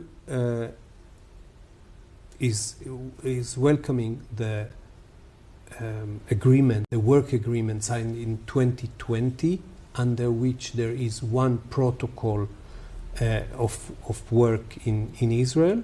I submitted last year 2 more draft protocols for home-based caregiving and for workers in agriculture, not students, workers in agriculture.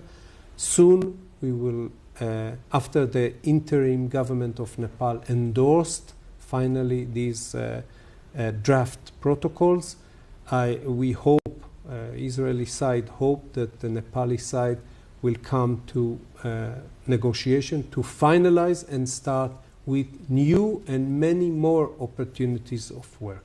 For the people, for the family, as I said, I have family in Israel. I have my mother of 91-year-old and 3 children, and we feel safe because the government of Israel cares about everybody, not only citizens, not only Jewish people, and about every foreigner and citizen that are in Israel. Relations, as you see, between countries like Israel and Nepal are multi-layered and extended in various dimensions.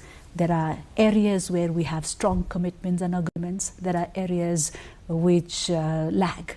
Right. So in this scenario, in a changing scenario of power dynamics, what expectations hold these 2 countries together or relations together? I think each side should be understood well, the interest, the request, all the picture in it to be understood by the other side. That Israel will understand Nepal's interest and requests, but the same applies for the other. So that requires more negotiation between the representative of the 2 governments to come up with a plan of doing things for the interest of both countries. And in a world which is becoming more uncertain, more interconnected, and at times very much divided, what would a truly mature Nepal-Israel partnership look like? Yes. Israel would like to help Nepal progress, make a big progress, like Israel did in the first years. For that, we need a real partnership. But Israel really sees Nepal as a big potential with its tourism, with its natural resources, with its different climates and harmonious ethnic groups. I think Nepal has a lot of potential, and Israeli entrepreneurs would like to explore it once there is a highway in the relation between the 2 countries. Thank you. Thank you, Your Excellency, Thank you very much for coming over, sharing your very, very important thoughts, and most importantly, for your candor. Thank you indeed. Thank you very much. It is a delicate balance. For Nepal, Israel represents a window into high-tech modernity as it cherishes the age-old relationship. For Israel, Nepal remains a steadfast, sober voice in a region that has often been hostile. And we just heard the new reality in the Middle East will not only be written in the Middle East itself, but will be felt deeply here in Kathmandu as well. That's it from Geopod. Goodbye.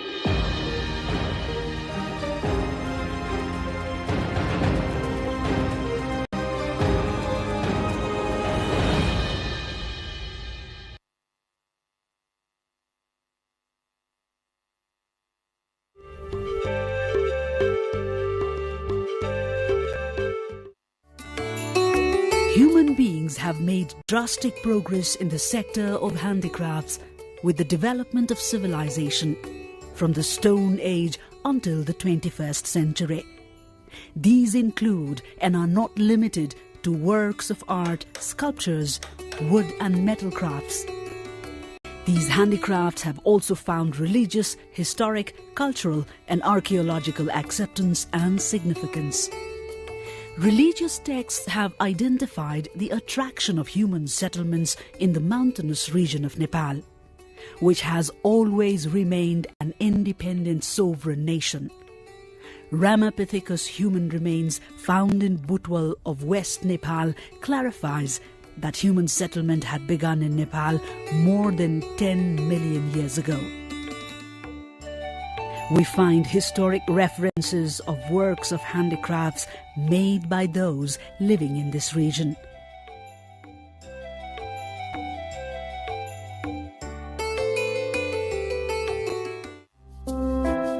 Such Nepali handicrafts are artistic and useful, therefore also successful in gaining international appreciation.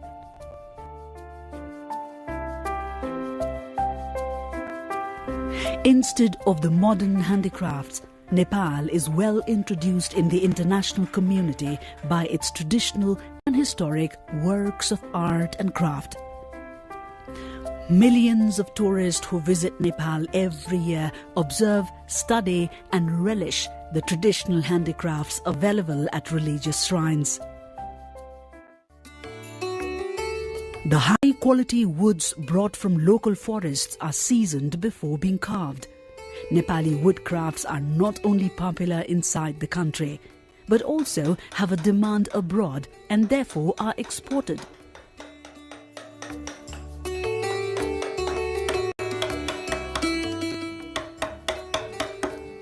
In addition to sculptures of gods and goddesses, artistic doors and windows, among other furniture, are made from wood in Nepal.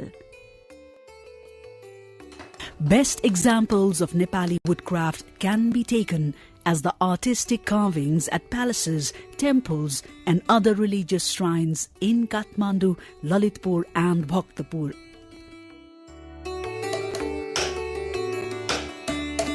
The 6th century woodcraft present at Rudravarna Mahavihar in Okubahal of Lalitpur is considered the oldest.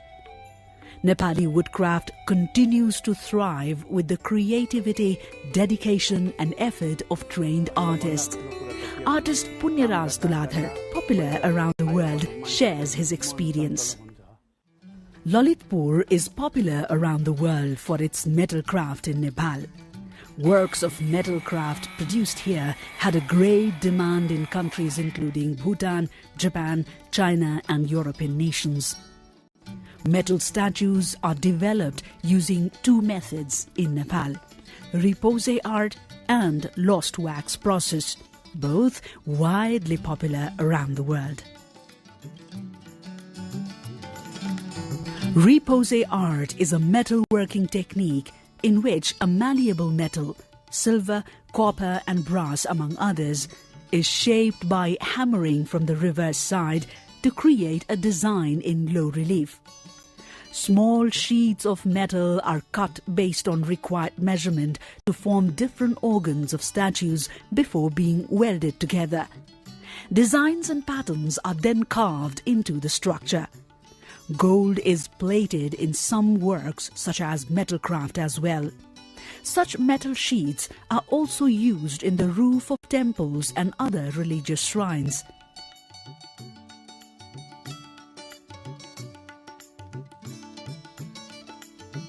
Lost wax process is the technique by which a metal sculpture, often silver, gold, brass or bronze, is cast from an original sculpture of wax made of honeycomb.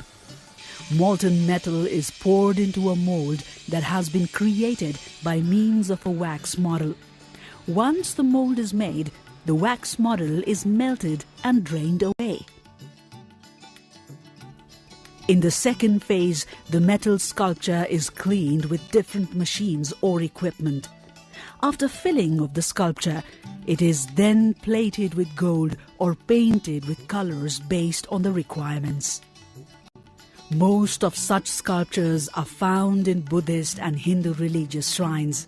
Globally recognized senior artist Krodh Kala Shiromani Kalu Kumale shares his experience.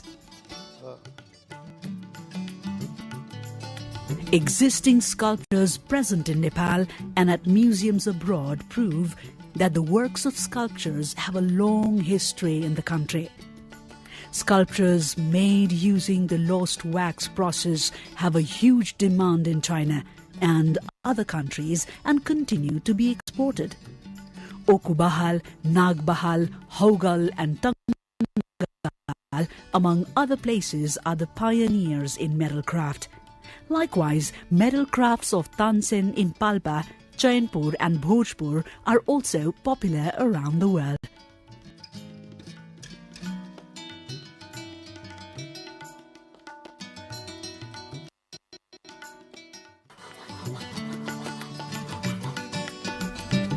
Silver filigree art of Nepal is internationally recognized.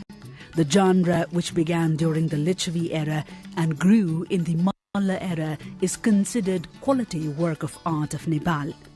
Attractive shapes are made from metals including silver, and precious stones are then used to create artistic objects. It is believed that works of filigree art were the first ones to be purchased by tourists. Artists speak of a huge demand of quality Nepali filigree art in the international market. Senior artist Dilliraj Shakya shares his experience. Stone art is taken as a significant category of handicrafts. Equipment including hammers is used in development of beautiful sculptures.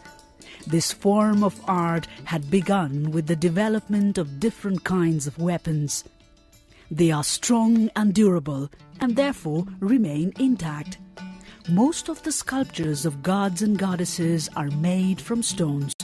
Likewise, sculptures of animals, stone taps, temples, religious symbols and goods used in daily lives are also made from stone.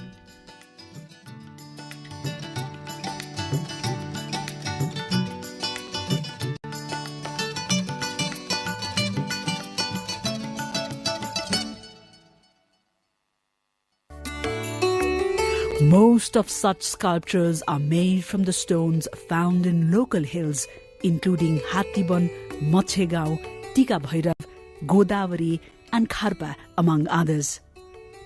Senior artist Dharmaraj Shakya says that Nepal's stone art has a unique identity. Of the stone sculptures found so far, a sculpture of King Jaya Varma found in Harigaon and currently conserved at National Museum in Chhaoni is considered to be the oldest historic sculpture.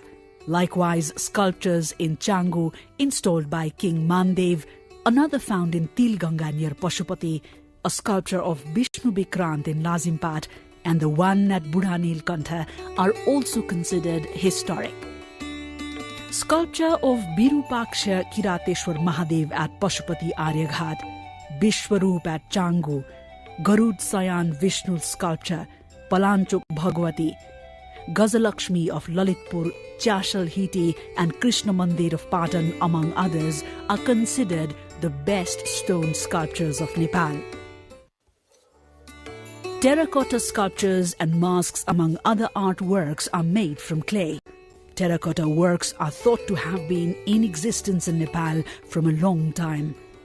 According to historians and archaeologists, terracotta works found during a recent excavation administered by the Department of Archaeology were from the 2nd century BC. In recent practices, terracotta works are made before the development of metal sculptures. Different goods used in daily life are made from terracotta works.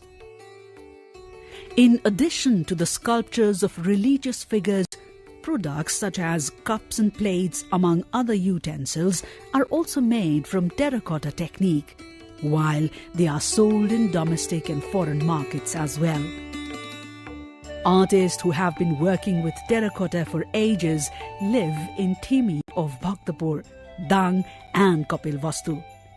Popular artist Gopal Kalapremi says the creativity and dedication of Nepali artists has been uplifting terracotta works in and outside of Nepal.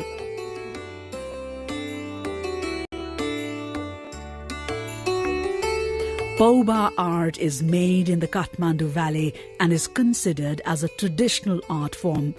This form of art is known as thanga in Tibet. In Tibetan language, documentation and archives of gods and goddesses is called thanku or thanga. In this form of art, color from natural minerals is used to paint the pictures of religious figures on cloth. The large figure of main god and goddesses is placed at the center, while remaining gods and goddesses are placed in relatively smaller figures at the other parts. The background of this form of art includes different kinds of flowers, clouds, trees, and birds and animals. An artwork of Ratnasambhav Buddha conserved at the County Museum in Los Angeles of the United States of America is considered to be the oldest Paubha art, which was developed in the 13th century.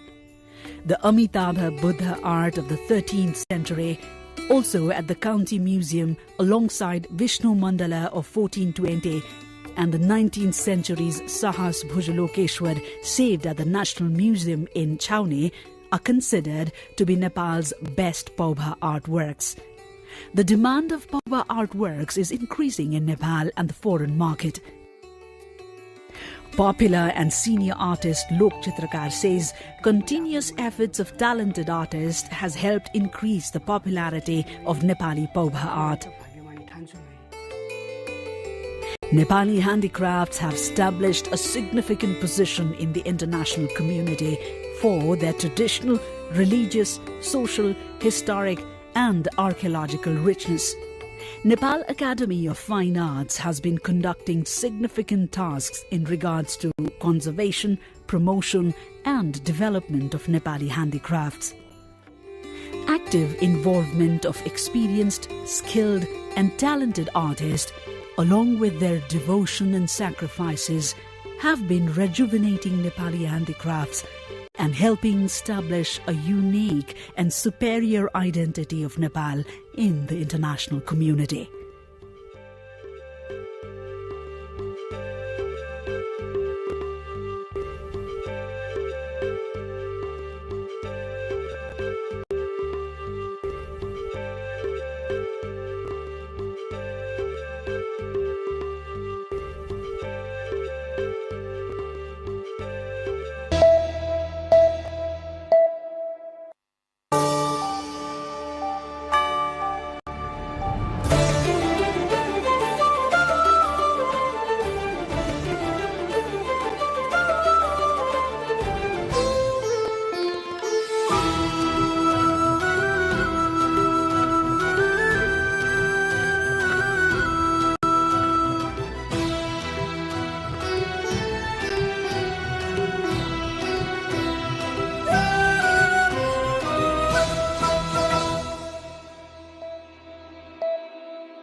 Israeli Prime Minister Benjamin Netanyahu said Hezbollah's rockets and drones remain a major security threat, justifying continued military action as cross-border tensions escalate. The comments came as the Israeli military expanded strikes in neighboring Lebanon, where authorities reported at least 4 deaths on Monday, despite an existing ceasefire framework. Lebanese President Joseph Aoun said efforts towards direct talks with Israel aim to end the ongoing conflict with Hezbollah, while accusing those who drew Lebanon into the war of treason in an apparent reference to the Iran-backed group. Meanwhile, Hezbollah leader Naim Qassem rejected the idea of direct negotiations, calling them a sin, even as the group claimed responsibility for attacks on Israeli positions in southern Lebanon. Israeli Defense Minister Israel Katz warned that Hezbollah's refusal to engage in talks could lead to severe consequences for Lebanon amid the widening confrontation.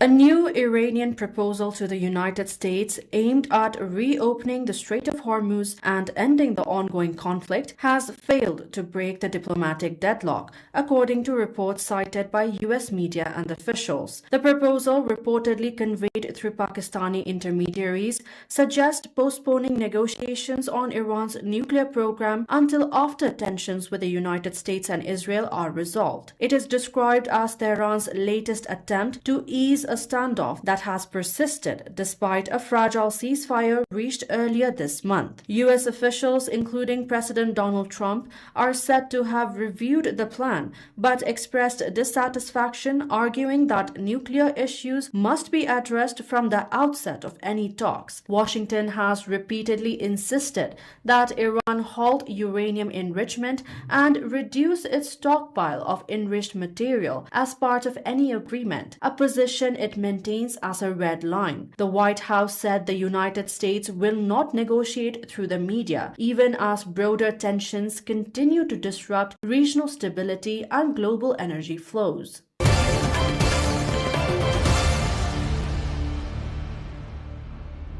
In Colombia, a wave of grief has followed one of the deadliest attacks on civilians in decades as communities mourn 21 lives lost in a highway bombing in southwestern Cauca. The explosion, blamed by the government of Gustavo Petro on a dissident guerrilla faction known as the EMC, has cast a shadow over the country ahead of upcoming elections. In the village near Cajibio, hundreds gathered dressed in white, holding candles, sheets, and balloons as symbols of peace and remembrance. For many, the loss feels deeply personal, with families remembering loved ones whose lives were cut short in an act of sudden violence. Authorities say the attack is part of a broader surge in unrest in southwestern regions, where armed groups remain active despite past peace efforts.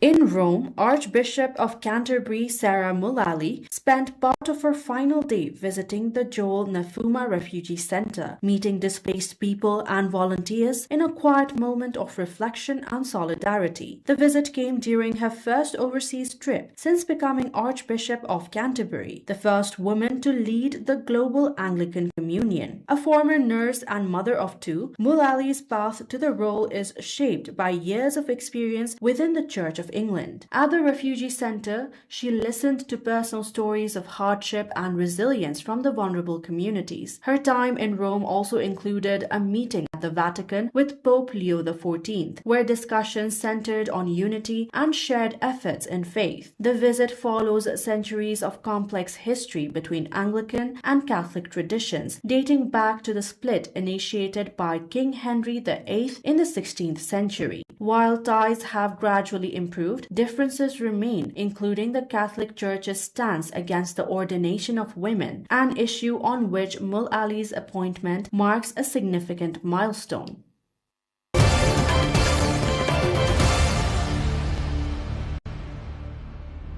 In Tehran, an emergency protection plan is being implemented at the historic Golestan Palace to stabilize damaged structures and prevent further deterioration. Authorities say the focus is on urgent safety measures, including reinforcing weakened sections and reducing the risk of collapse rather than full restoration. The action follows damage to parts of the UNESCO-listed complex amid heightened tensions and recent strikes involving US and Israel, though the full extent of the impact is still being assessed. Ali Omid Ali, director of the palace's technical engineering department, said only work that reduces immediate risk is being carried out at this stage. Golestan Palace, a symbol of Iran's royal heritage and architectural legacy, holds significant cultural value both nationally and internationally. The situation has raised broader concerns about the vulnerability of historic sites during periods of conflict.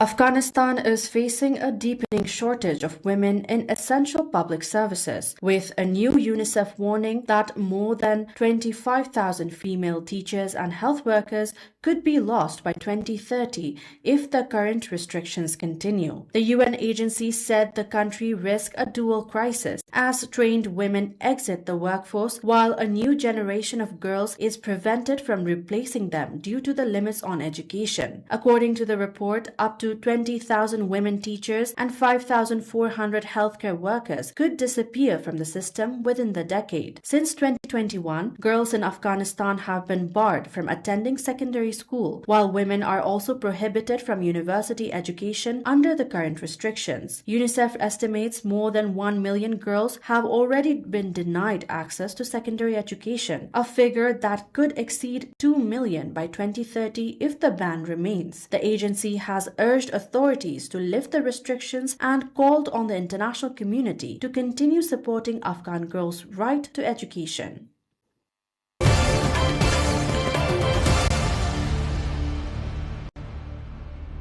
In western Finland, a vast crater-like landscape is taking shape as trucks haul crushed rock through what is said to become Europe's first fully integrated lithium production hub. At the heart of the project lies the Savojärvi open-pit mine near Kaustinen, where lithium-bearing ore is extracted as part of a tightly connected chain that will extend from mine to refinery within just a few dozen kilometers. Lithium, a key ingredient in batteries used for electric vehicles and smartphones, has become one of the world's most strategically important resources, often compared to oil in its global significance. With supply currently dominated by China, European countries have been pushing to secure their own sources, and Finland's project marks a major step towards that goal. The $920 million development is designed to produce battery-grade lithium hydroxide, with ore transported to a nearby concentrator before being refined for use in Europe's growing battery industry. Project leaders say the initiative will help reduce reliance on imports from Asia and Australia while strengthening regional supply chains. Finland's mineral-rich bedrock is believed to hold some of Europe's largest lithium reserves, adding to the project's long-term importance. Around 300 people are expected to be employed once operations are fully underway, with full production anticipated within the next 2 years.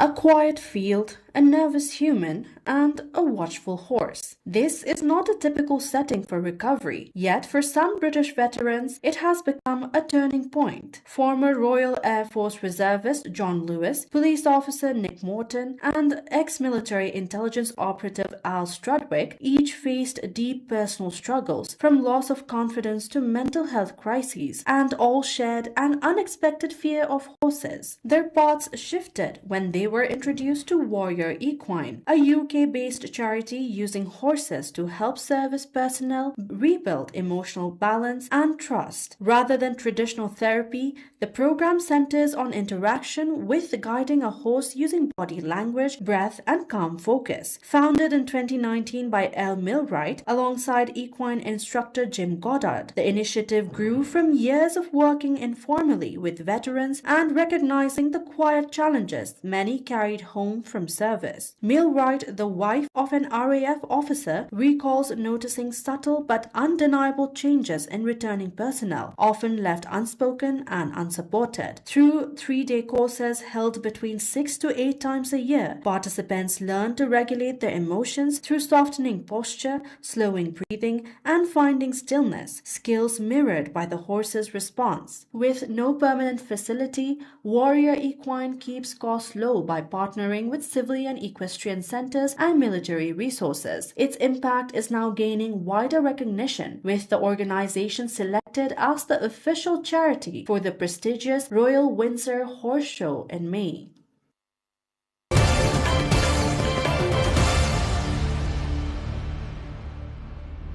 In the vast mangrove forest of the Sundarbans in Bangladesh, where rivers twist through dense greenery and danger feels ever present, people have long invoked spirits to protect themselves from tigers. But ironically, it is the tigers that may now need saving the most. Experts warn that the species is increasingly under threat from habitat loss, climate change, and poaching. One person fighting against this is Abdul Goni Ghazi, known locally as Goni Tiger, who has spent years promoting coexistence between villagers and the big cats. Despite the risk, he says he has saved dozens of tigers from traps and retaliation, as well as many people from fatal encounters, reinforcing his belief that both must survive together. Spanning about 10,000 square kilometers, the Sundarbans is a UNESCO World Heritage Site where tigers play a vital ecological role, helping maintain balance and protect the coastlines from erosion and storms. Yet, conservation gains remain fragile, with tiger populations increasing only slowly despite national pledges and targeted funding, including latest $4.2 million project. Rising sea levels, stronger storms, and human encroachment are steadily shrinking viable habitats, pushing the animals into closer contact with the people. At the same time, poaching and the decline of prey species such as deers continue to threaten their survival, even as strict laws such as 12-year jail term and $15,000 fine attempt to curb the illegal trade. Still, conservationists hold on to cautious hope that with sustained effort, the delicate relationship between humans and tigers in the Sundarbans can endure.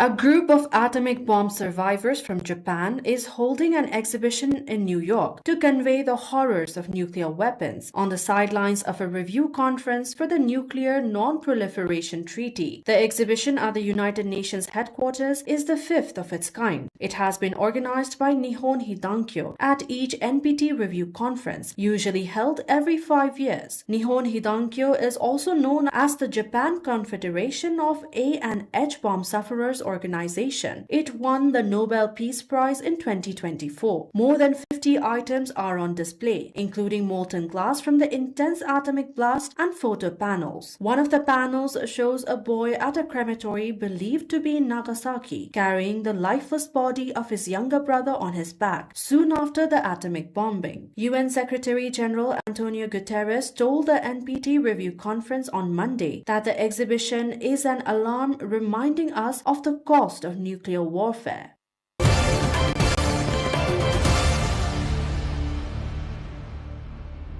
In Manila, a full-size replica of a Spanish galleon now looks out over Manila Bay, inviting visitors into a powerful retelling of a global story shaped by local lives. At the heart of the new Museo del Galeon is the towering Espiritu Santo, a recreation of one of the ships that once connected Asia, the Americas, and Europe through the Pacific trade routes. The museum seeks to reframe the 250-year galleon trade by focusing on the Filipino mariners and laborers who built and sailed these vessels, often under harsh and exploitative conditions. Constructed in 1603 using forced labor, this is one of the 181 treasure ships that made hundreds of trips between Manila and the Mexican port of Acapulco between 1565 and 1815 under harrowing conditions that historians say killed 1 in 3 crewmen. Yet beyond beyond silver and silk, the galleons also transported culture, belief systems, and influences that would shape the Philippines' identity over centuries. The trade's legacy is complex, marked not only by exchange and connection, but also by environmental damage and social upheaval in coastal communities. Opening to the public on May 1st, the museum blends history with immersive technology, allowing visitors to step aboard the replica ship and experience the journeys through vivid sensory displays.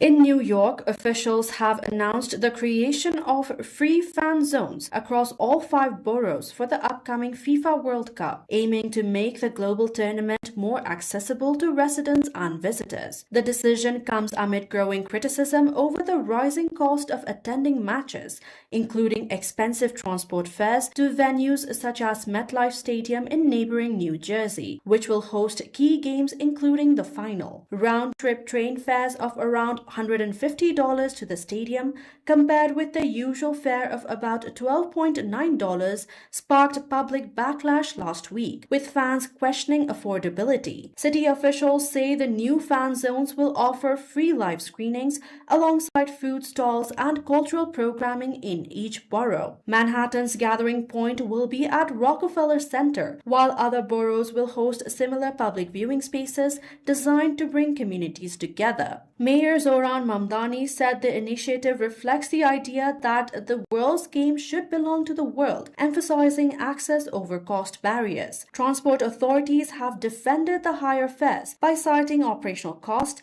linked to running additional services during the tournament period. With millions of visitors expected and billions in projected economic activity, New York and New Jersey are preparing for one of the largest sporting events the region has ever hosted.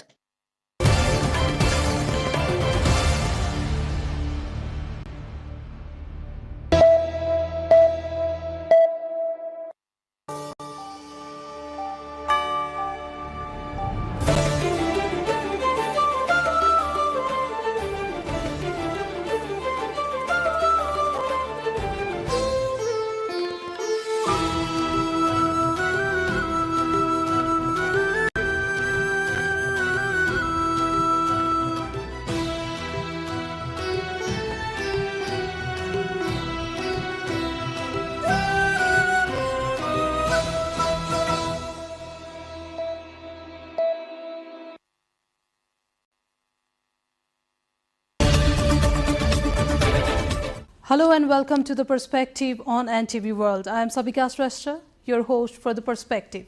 From major headlines to the issues behind them, we break down the week's top stories and explore how they are shaping the path forward. This week's episode includes demolition drives and nationwide encroachment removals, with public displacement concerns mounting amid ongoing rainfall in Nepal. Political turbulence in the Rashtriya Swatantra Party-led government after rapid ministerial exits, a sweeping zero-file campaign under Prime Minister Balendra Shah targeting bureaucratic delays, and a landmark pledge of a state apology to the Dalit community, signaling major social reform ahead in Nepal. Kathmandu is intensifying its citywide push to clear squatters from riverbanks and public land, displacing hundreds as part of a broader urban reform drive aimed at reducing flood risks and improving living conditions. While authorities promised relocation and support for affected families, the sweeping demolitions are reshaping communities across the capital and drawing mixed reactions from residents navigating an uncertain transition. Here's a story from the ground after the clearances. This is the scene on the aftermath of the government's demolition drive at a river bank in Nepal's federal capital, Kathmandu. Broken huts, home appliances and kitchenwares, and the dust. In fact, some of the individuals who had been residing in those illegal settlements are seen busy selling the remains to scraps.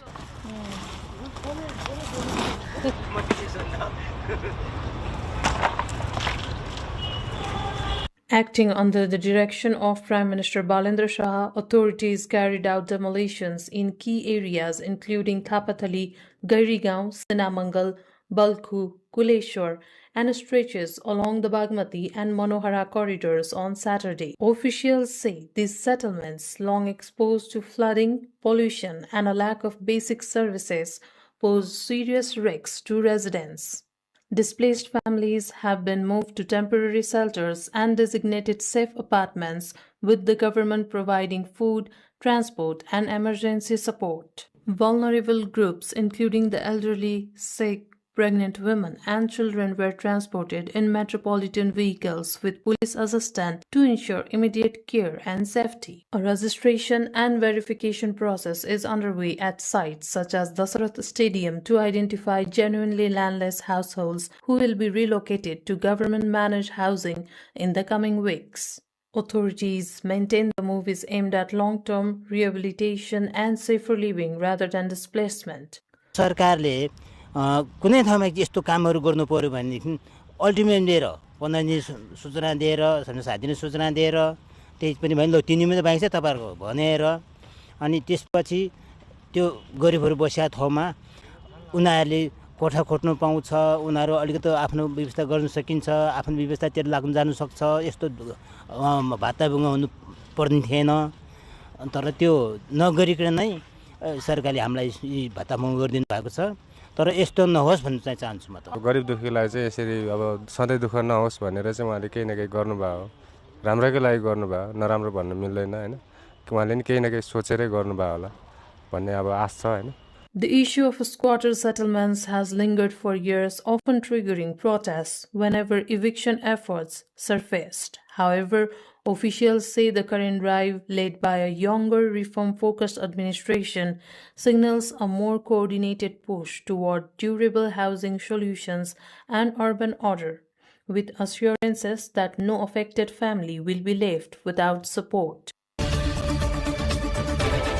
In a related development, authorities across Nepal have stepped up efforts to clear illegal structures, with similar drives gradually unfolding beyond Kathmandu and expanding nationwide.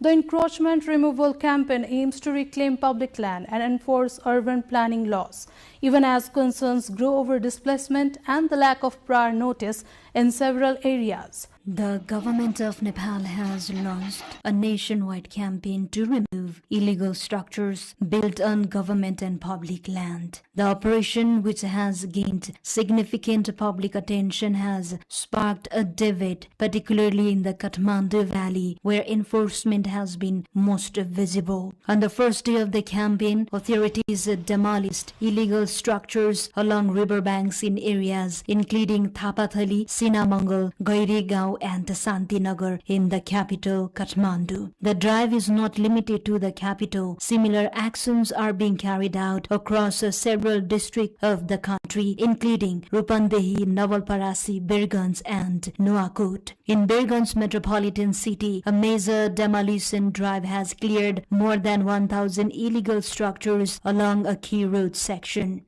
The operation has triggered anger among local residents and the traders, who claim they were given insufficient time to prepare for the evictions.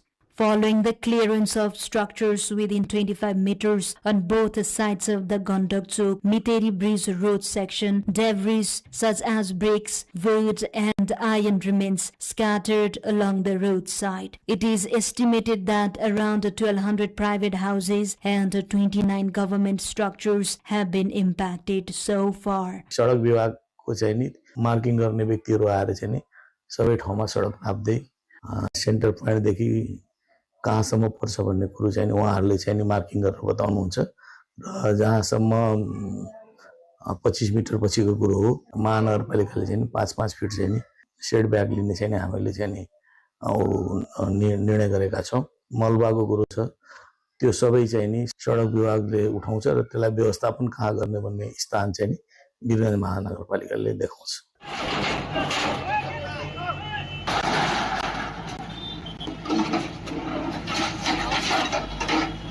Similar Similarly, in Parasi, the headquarters of West Navalparasi, authorities have begun action against structures built in violation of road standards. Ramgram municipality deployed bulldozers in the Parasi market area to demolish such encroachment, stating that the campaign will continue in surrounding rural areas.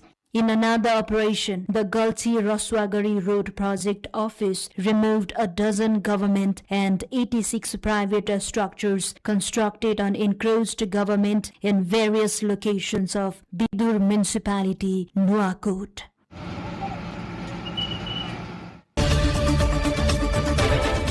Regarding this issue, we have talked to former Secretary and Urban Planner Mr. Kishore Thapa about how settlements in Kathmandu are more organized. Here's the interview.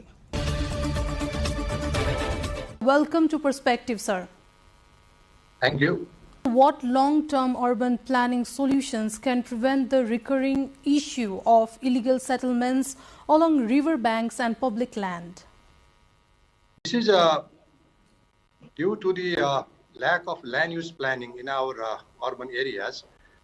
Since we are not following and enforcing the land use planning of Kathmandu Valley, although it exists in paper, and since once we do not allocate any land use in a particular piece of land, it becomes unattended. And the squatters, the poor people, they are tempted to stay in those areas by encroaching that public land.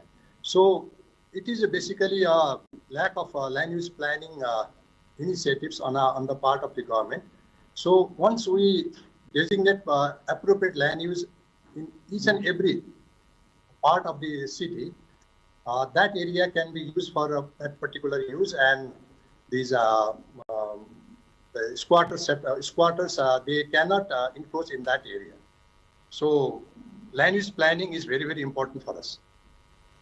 Mr. Thapa, what do you think? How should the city integrate housing needs for low-income groups into formal planning to avoid future encroachment? They are forced to squat in these areas because they cannot afford rent, because the rent in Kathmandu is very, very high. They cannot afford to buy a piece of land. So their only option is to squat on public land. So for these kind of people, the municipality, the government, they have to allocate a certain area. Either they have to provide very low-income housing or some kind of resettlement schemes. Then they can be accommodated in that area. So it is basically an issue of the housing right of the poor people, and the housing right has to be addressed by the state. Mr. Thapa, there has been mixed reaction related to the recent action of government of this demolition of squatters area. What is your thought on this? The government has taken a very correct step in this case, and they have done, I think they have done a very good homework, and the preparation was done in a very professional way. So as a result of this good preparation, these untoward incidents has not happened in this area. There are no very huge casualties on both sides, on the state side and the squatter side. And most of the squatters, they have accepted the government's these steps, and they are being relocated to some other area, particularly in the Ichongu area, where there are 233 apartments designated for the squatters. So only thing is that the complaint of the squatters, what I see from these news and some of these videos, is that some of the issues of the pregnant women, the issue of children, the issue of senior citizens has not been adequately addressed. So on humanitarian ground, the municipal authorities, the government authorities, they have to take care of the special needs of the people with disabilities, of women, children, and senior citizens. Once their concern and their special needs are addressed, I think this whole the program for relocating the squatters from these river banks will be very, very successful. How can Kathmandu integrate green spaces and flood resilient planning into both new and existing urban settlements? Due to the climate change, we are facing the problem of these flash floods and inundation and landslides. These disasters are occurring frequently. So we cannot allow settlements along the river banks in any other regions. So what we have to do in this case is that we have to keep these flood-prone areas on both sides of the rivers, and this should be developed as parks. It can be developed as a agriculture area. We can do that, and the settlements has to be kept on not on the banks but in a safer place. That we should see. We should look into the matter, and whatever urban planning we do, we have to consider this climate change and the resilience. Climate resilience steps has to be taken while planning all these low-income housing settlements, planning all other urban expansion areas in Kathmandu. Thank you for your time and insights, Mr. Kishore Thapa. You are welcome. In the political landscape, developments within the Rashtriya Swatantra Party-led government have further heightened public attention. Less than a month into the new administration, 2 ministers have exited, raising fresh questions over stability and governance. Home Minister Sudan Gurung resigned amid controversy over his financial dealings, while Labour Minister Deepak Kumar Shah was dismissed just 2 weeks into office. The back-to-back departures have intensified scrutiny over accountability and ethical standards within the government. Less than a month after the formation of the new government, 2 ministers have exited their positions, placing issues of governance, ethics and public accountability firmly in focus. Home Minister Sudan Gurung resigned on Wednesday, citing moral responsibility amid growing controversy over his past financial conducts, including share investments. His resignation follows the earlier dismissal of Labour, Employment and Social Security Minister Deepak Kumar Shah, who was removed from office just 14 days after assuming his role. Gurung announced his decision through a social media post, stating that he stepped down to allow an impartial investigation into allegations surrounding a potential conflict of interest. The controversy centers on his reported investment in Star Micro Insurance Company, which is also linked to tainted business person Deepak Bhatta, who faces money laundering accusations. Prior to stepping down, Gurung met Prime Minister Balendra Shah. Earlier, Labour Minister Shah was dismissed following controversy over statements beyond his jurisdiction and allegations related to appointing his wife to the Health Insurance Board. These developments have also prompted caution within the ruling party, especially other ministers including Health Minister Nisha Mehta, signaling a stricter stance on accountability. The departure of ministers within weeks of the government's formation has drawn increased attention from both the public and political stakeholders. Opposition parties had urged Gurung to step down and called for an independent investigation, reflecting broader concerns around transparency and the need to uphold legal and ethical standards. These incidents highlight the government's stated commitment to good governance, where ministers are expected to uphold responsibility and step aside when questions arise. At the same time, they raise broader questions about whether allegations are being thoroughly and fairly investigated and whether those involved are given adequate opportunity to respond. The swift developments are being interpreted by some as an indication of an evolving political culture, where resignation is increasingly viewed as an acknowledgement of moral duty. However, sustaining public trust will depend not only on such actions, but also on the credibility and transparency of the investigative and accountability processes that follow. In another significant policy move, the new administration has also made a historic commitment on social justice. On its first day in office, the government announced plans for a formal state apology to the Dalit community for centuries of discrimination, alongside a broader framework for reform. The decision has been widely welcomed as a landmark step toward inclusion and equality in Nepal. But as national and regional discussions intensify, attention is now shifting to how effectively these commitments will be implemented in practice. Here's a report. To understand why the government apology matters, we have to look back to 172 years. Dalits make up around 14 to 16% of the total population of Nepal. They are scattered across the country with the highest concentration in western Nepal, specifically in Karnali and Sudur-Pashin provinces. In 1854, the Muluki Ain, that is, the National Code of Nepal, didn't just reflect society, it codified it. This legal code officially classified human beings into pure and impure, turning discrimination into the law of the land. It took over a century to finally outlaw the legislative exclusion of this community. In 1963, National Code declared caste-based discrimination a criminal offense. From the formation of the Dalit Commission in 2002 to the promulgation of landmark Caste-Based Discrimination and Untouchability Offense and Punishment Act 2011, the state slowly traded its shackles for shields. But how does that legal armor translate to reality? Today, the gap is shrinking in numbers, but it still exists. To truly represent the people, Dalits should hold 13 out of 100 seats in parliament. Right now, they hold 9. It is a record high, but they are yet to fill in the remaining 4% allotted for them. In the civil service, only 7 out of 100 officers are Dalit. At the local level, the scenario is better with nearly 12% representation. The new federal administration has sparked hope by including a historic and symbolically strong message. The administration included a pledge to extend state apology to the Dalit community for all the sufferings laid upon them for centuries. From a discriminatory 1854 Muluki Ain to an apology in 2026, the words are on the record.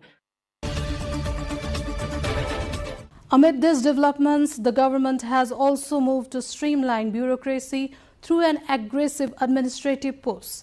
Prime Minister Balendra Shah's administration has cleared a massive backlog following a week-long zero-file campaign, which authorities say will now be institutionalized as a permanent policy.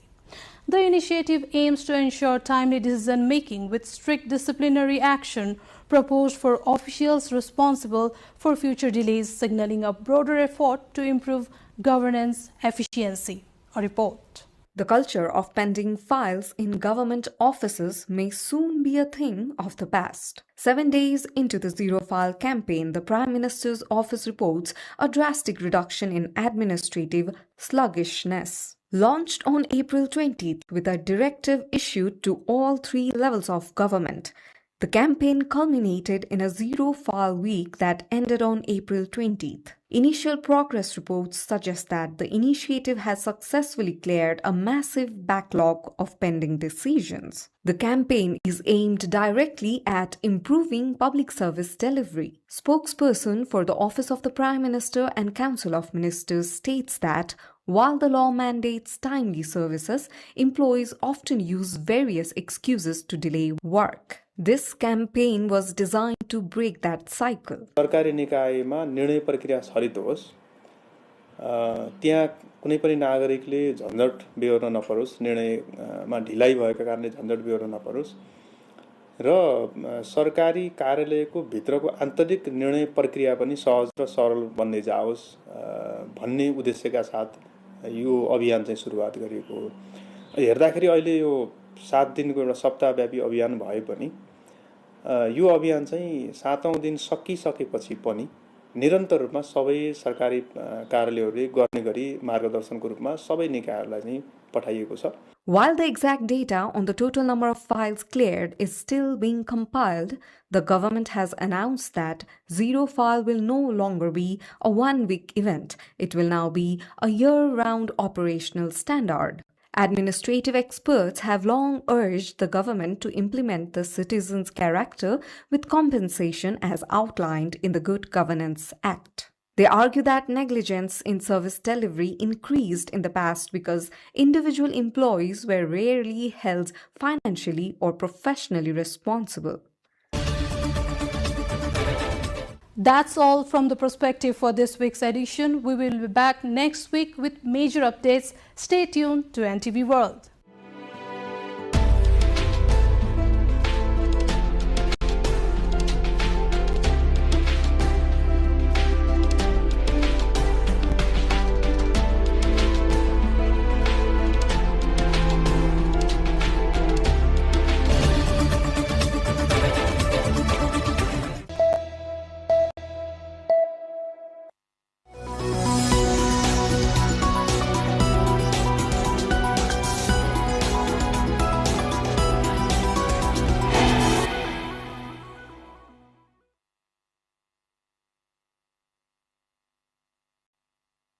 45 minutes flight across 214 kilometers, we landed at the Simikot airport.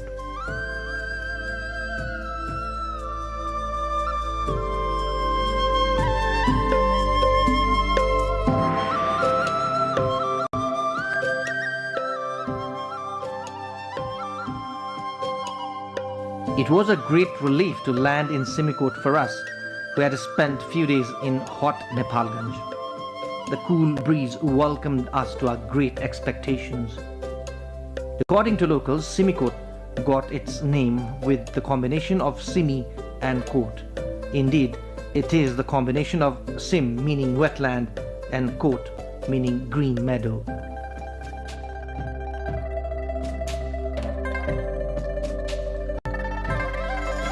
Simikot is a major point for pilgrims traveling to Mount Kailas and Mansarovar in Tibet via Hilsa. This is the easiest way to the Mansarovar, and thus many Indian pilgrims are seen here.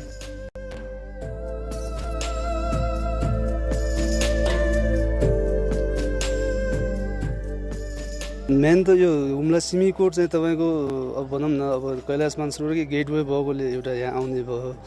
अब हामीले पनि अब भनौं न तपाईको हुम्ला सिमीकोट चाहिँ अब तपाईको यो सदरमुकाम मेन ल्यान्डिङ पोइन्ट हो हैन। अब यहाँबाट तपाईको पर्यटकहरुलाई जस्तै हाम्रो यहाँ रलिङ गुम्बाहरु छ, खारबुनाथ मन्दिरहरु छ हैन।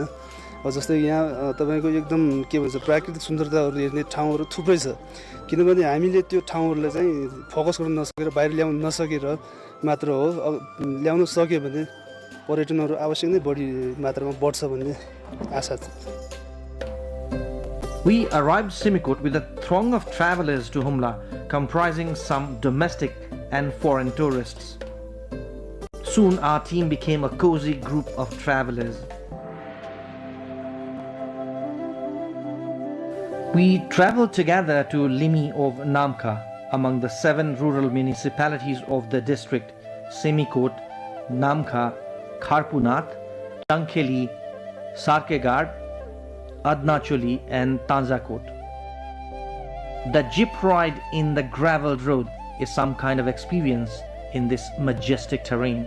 However, we were disturbed by the landslides at various places of the rural road and left to travel on foot.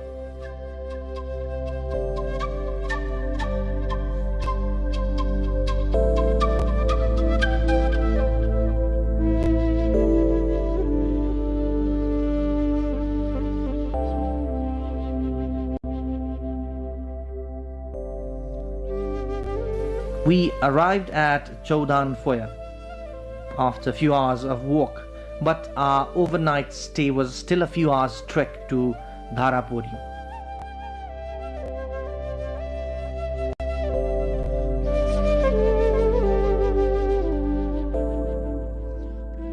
We stopped at many places on our way just to capture the natural beauty of the place and feel the magic in the air.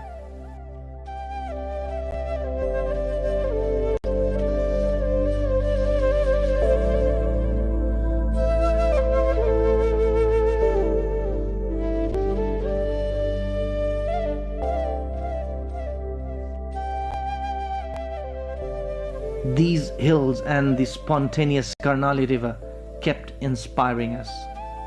And on the way we see many stories of hope, determination and struggle of the locals.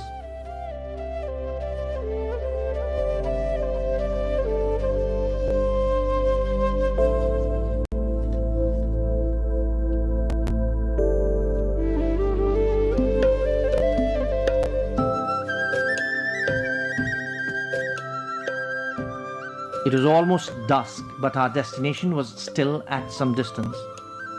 So we increased our pace along with the local children accompanying us. We are thankful to these kids, without whom we would not have been able to know some of the very well-known places on the way. Almost 8:30 in the evening, we were still struggling to find the house where we were supposed to spend the night. Now our team was no more intact, as all had their own arrangements in small groups. We had no option but to find a place to rest for the night. We were overwhelmed by the humility and warmth of the local people. They offered a bunch of unknown travelers food and accommodation with open heart. This reminded us of the slogan, "Guest is God," in real terms.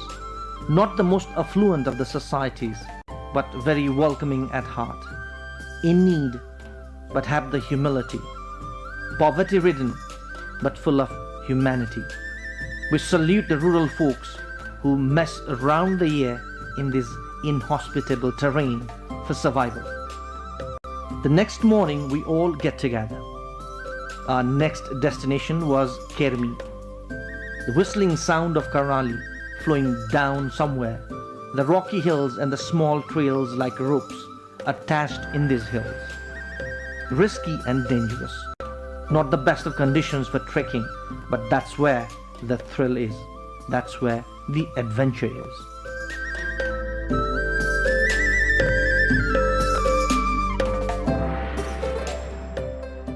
The waterfalls and ponds on the way relieve us from our fatigue instantly.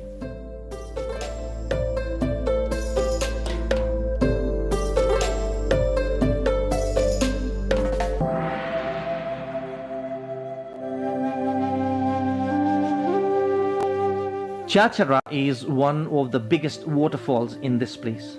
The soothing touch of the crystal clear water of the fall is refreshing.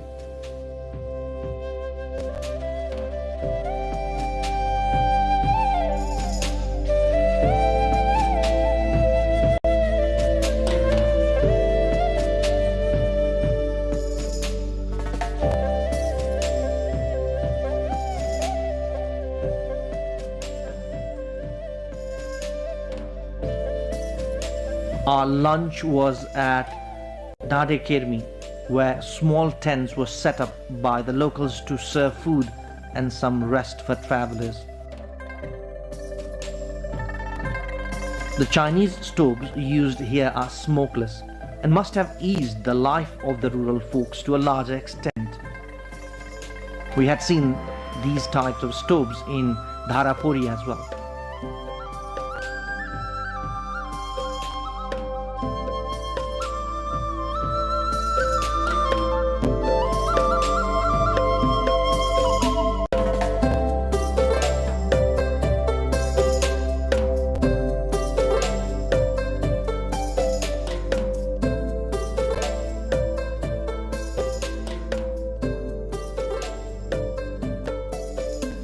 Before starting another long day of trek after lunch, we had a little rest here.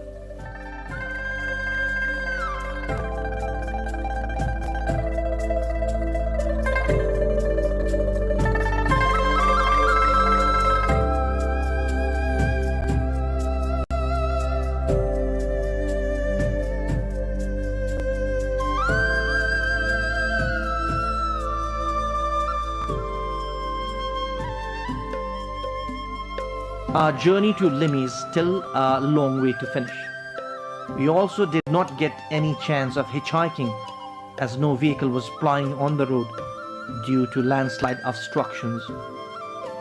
Our journey was getting arduous by the hour, but we did not miss the chance to enjoy the natural wonder of the region.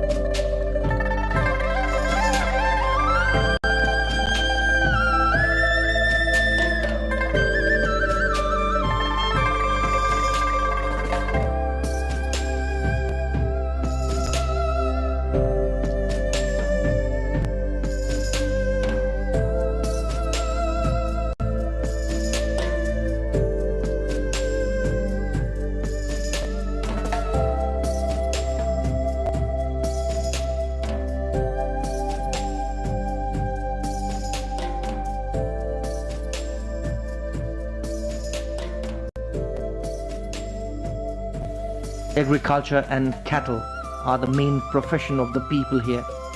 People raise yaks in this rugged terrain, though they have to migrate in winter to find better grazing land locally called kharka for their prized possessions.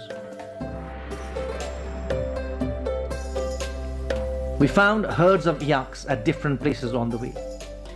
We even stopped at one of these grazing camps for a cup of tea. This place is called Lashing. The tea served here is special, with ghee and salt added for extra energy in the cold temperature. No wonder some of us were enjoying this tea for the first time.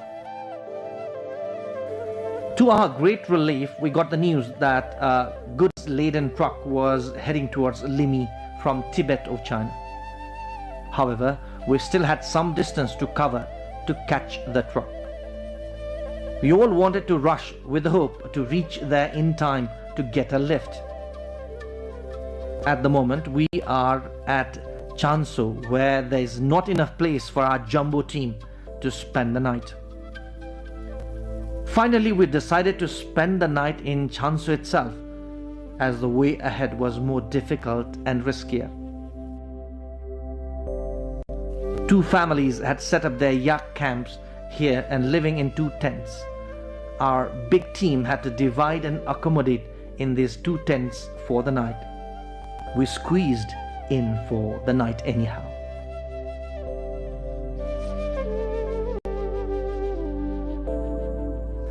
It's a beautiful morning with bright blue sky, surrounded by tall hills, waterfalls and the whistling Karnali. It was nothing less than a piece of heaven on earth. We mingled with the locals for some times. गाह्रै छ पानी पनि यहाँ समस्या छ दाउरा पनि समस्या छ यहाँ गाह्रै छ गाह्रो त यस पुल पनि समस्या छ यहाँ नराम्रो ठाउँमा बसेको छ यहाँ चिसो ठाउँमा यस्तो समस्या छ यहाँ हामीसँग धेरै चुनौतीहरू पनि छ जस्तै एक्सेसको कुरा गर्ने हो भने रोड राम्रो बनिसकेको छैन अनि त्यसपछि तपाईँ सञ्चारहरू छैन बाटोमा टी सपहरू छैन त्यसपछि त्यही अनुसार जस्तै टुरिज्म व्यवसायको लागि चाहिएको तपाईको के भन्छ यो के रे ह्युमन रिसोर्सहरू पनि राम्रोसँग दक्ष छैन हैन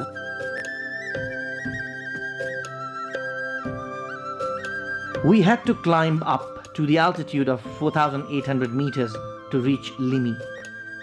We decided to travel on horses as we were too tired to walk now.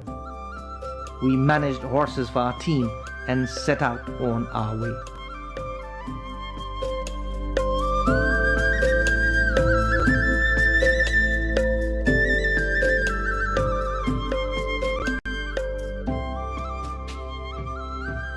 We stopped at a beautiful natural pond, locally known as Selima. No one has dared to measure the depth of this pond till date. No one is aware of the mathematics of this ancient natural lake. We also moved ahead with the enthusiasm as to why. No one knows it. 2 hours on the horseback, we arrive at Nyalul Langna at an altitude of 4,800 meters above sea level.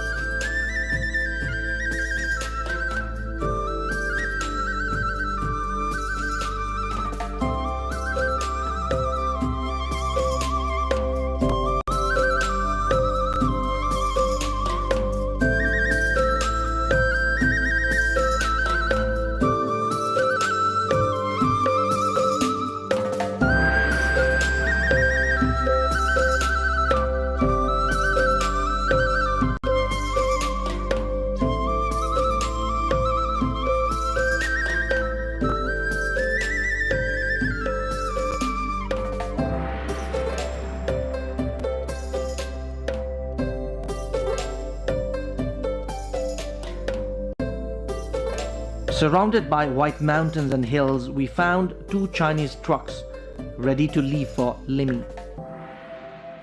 It took some effort to climb onto these huge carriers. Around 100 people had boarded on each truck. The local people were also waiting for the truck to depart like we were. The gravelled road and overloaded trucks. The ride was not very comfortable, but we did not have much option either to move ahead. After around 5 hours rough ride, we arrived at Halji village of Limi.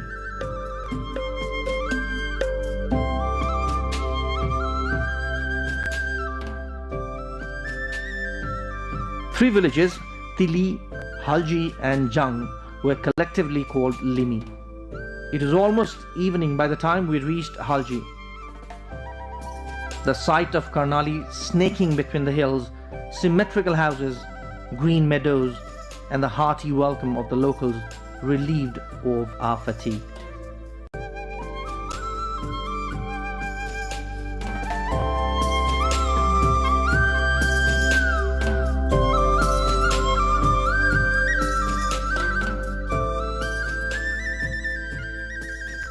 Cattle, farming and trade were the main profession of the Denizens of Halji. Yak, growing uwa, a special grain used in making liquor, and traveling to and from Taklakut via Hilsa for trade is part of their life for the locals. Despite the beauty of this magical land, it's far away from tourism. Hardly 50 tourists from outside set their foot on this area every year.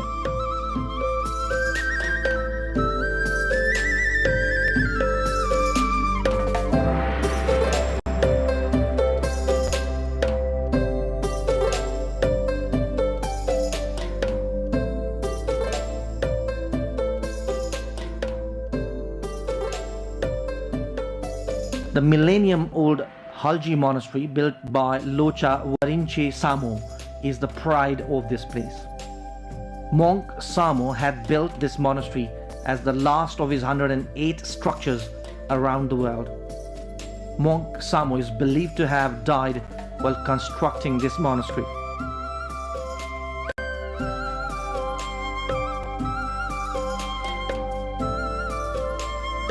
The ancient heritage, at the risk of landslide, awaits preservation and promotion.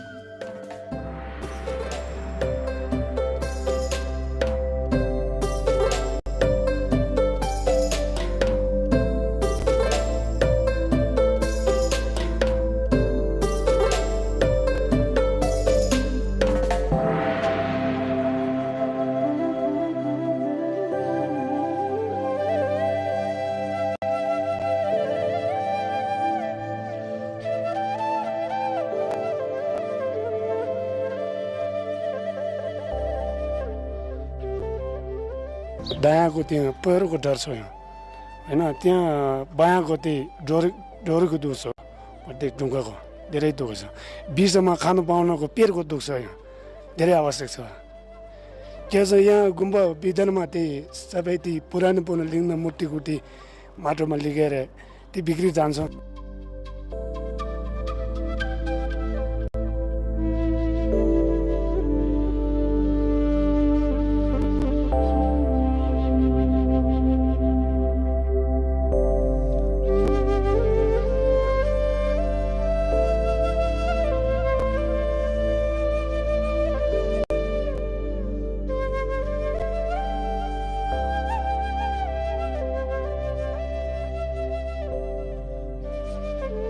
We had the opportunity to see the local culture and lifestyle during our trek in Limi.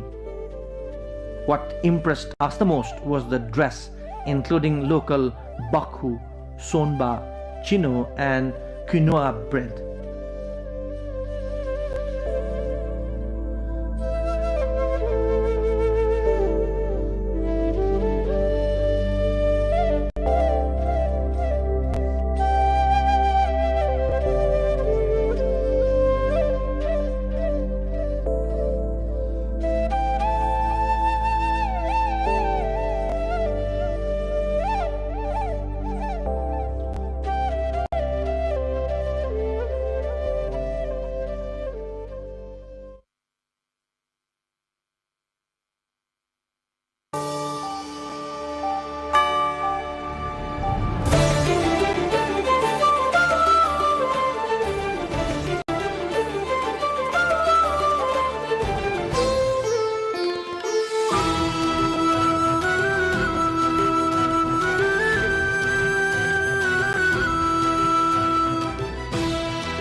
Prime Minister Balendra Shah initiates a major crackdown on unauthorized use of government vehicles. Over 600 vehicles returned since the directive.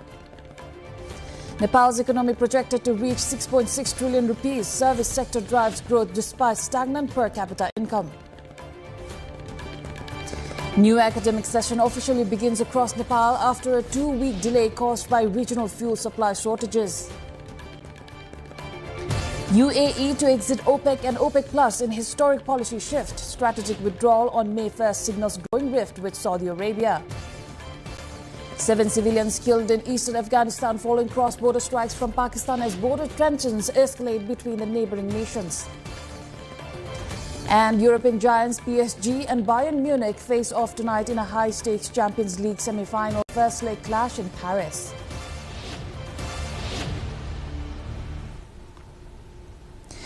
Good evening, I am April Singh Lama and this is NTV World News Hour coming to you live from Kathmandu at 2200 hours Nepal time. Now the news in detail. The administration led by Prime Minister Balendra Shah has initiated decisive action to end years of resource exploitation and administrative disorder. The Office of the Prime Minister and Council of Ministers is currently reclaiming government vehicles from officials who obtained them through personal influence. A recent investigation revealed that many lower-level staff were illegally using four-wheeled vehicles reserved only for high-ranking gazetted officers. Following a formal directive issued on April 23rd, various ministries and constitutional bodies have already returned a total of 622 government vehicles. This move aims to ensure that state resources are utilized strictly according to the law while curbing the unauthorized perks of public officials. The government remains committed to implementing strict governance reforms to protect limited national resources from further systemic abuse and elite capture. Now, the National Statistics Office has projected that the size of Nepal's economy will reach 6.6 trillion rupees in the current fiscal year. This data indicates that the economy has grown by 400 billion Nepali rupees compared to the previous year's total of 6.17 trillion. The office expects the economic growth rate to stand at 3.85%, which is a slight decrease from last year's 4.61%. The service sector continues to lead the economy with a growth projection of 4.21% and a significant 61.8% share of the GDP. Agriculture and forestry are expected to grow by 1.63%, contributing about 24% to the total national output. Per capita income has shown no improvement this year, remaining fixed at $1,535 despite the growth in total economic volume. The per capita national disposable income is expected to drop slightly from $1,516 to $1,513 by the end of the year. New academic session has officially commenced in Nepal today following a 2-week delay mandated by the government. While previous years saw sessions begin in early April, the start was pushed back due to fuel supply challenges linked to Middle East conflicts. The Ministry of Education confirmed that student enrollment campaigns and regular classroom teachings will now take place simultaneously to maintain the schedule. Although some private and community schools began early, the majority of public institutions across the nation are opening their doors today. Officials have released a mandatory fee structure and warned that any school charging excessive annual or admission fees will face legal action. In a significant policy shift, the government has also decided to implement a 2-day public holiday on Saturdays and Sundays for schools. Now, this delay is the calendar aims to balance the current economic constraints while ensuring that the educational quality remains consistent for all students. We'll look into this in detail in our cover story later in the bulletin. Now, the United Arab Emirates has announced it will officially withdraw from OPEC and the OPEC Plus group effective May 1st. The historic move follows growing frustration over production restrictions and a cooling relationship with Saudi Arabia. The state-run WAM news agency cited a long-term strategic vision and a commitment to domestic energy investment as reasons for the exit. By leaving the alliance, the UAE plans to gradually increase its own oil production to the global market. Economic competition and military disagreements in Yemen have recently strained ties between the two neighboring powers. This departure marks a significant shift as Abu Dhabi moves to secure its independent interest in the global energy market. Now, at least 7 civilians were killed and 85 others injured in eastern Afghanistan after reported cross-border strikes from Pakistan, according to a provincial health official. The incidents occurred in Kunar province, including its capital, Asadabad, where homes and a university area were reportedly hit by mortar fire and rockets. Muzaffar Mukhils, the provincial public health director, said all those killed and wounded were civilians, with hospitals receiving victims from several border districts. The Afghan government accused Pakistani forces of carrying out the strikes, while Islamabad's information ministry denied targeting civilian areas, calling the claims a blatant lie. Local officials said university accommodation and nearby neighborhoods were among the areas struck, further escalating tensions along the frontier. The latest violence comes amid months of deadly clashes between the two countries, despite earlier signs of easing hostilities. Now, the UEFA Champions League returns to center stage tonight as Paris Saint-Germain hosts Bayern Munich at the Parc des Princes. This semi-final first leg encounter features a repeat of the 2020 final, with both sides desperate to secure a spot in this year's ultimate title match. PSG enters the contest with a star-studded lineup looking up to capitalize on home field advantage and their explosive attacking pace. However, Bayern Munich remains a formidable force known for their disciplined defense and clinical finishing on the counter-attack. Managers from both clubs have emphasized the importance of defensive solidity, warning that any small error could decide the outcome of the tie. The match is scheduled to kick off at 12:45 a.m. Nepal time, with millions of fans expected to tune in for the live broadcast. As the away goals rule is no longer in effect, both teams are expected to play aggressively to secure a definitive lead tonight. Now, coming up, Nepal marks 160 years of tea production, with exports hitting record highs. But why are farmers in the eastern tea hub now facing a steady decline? We explore the crises behind the leaves. Stay with us for our issue of the day.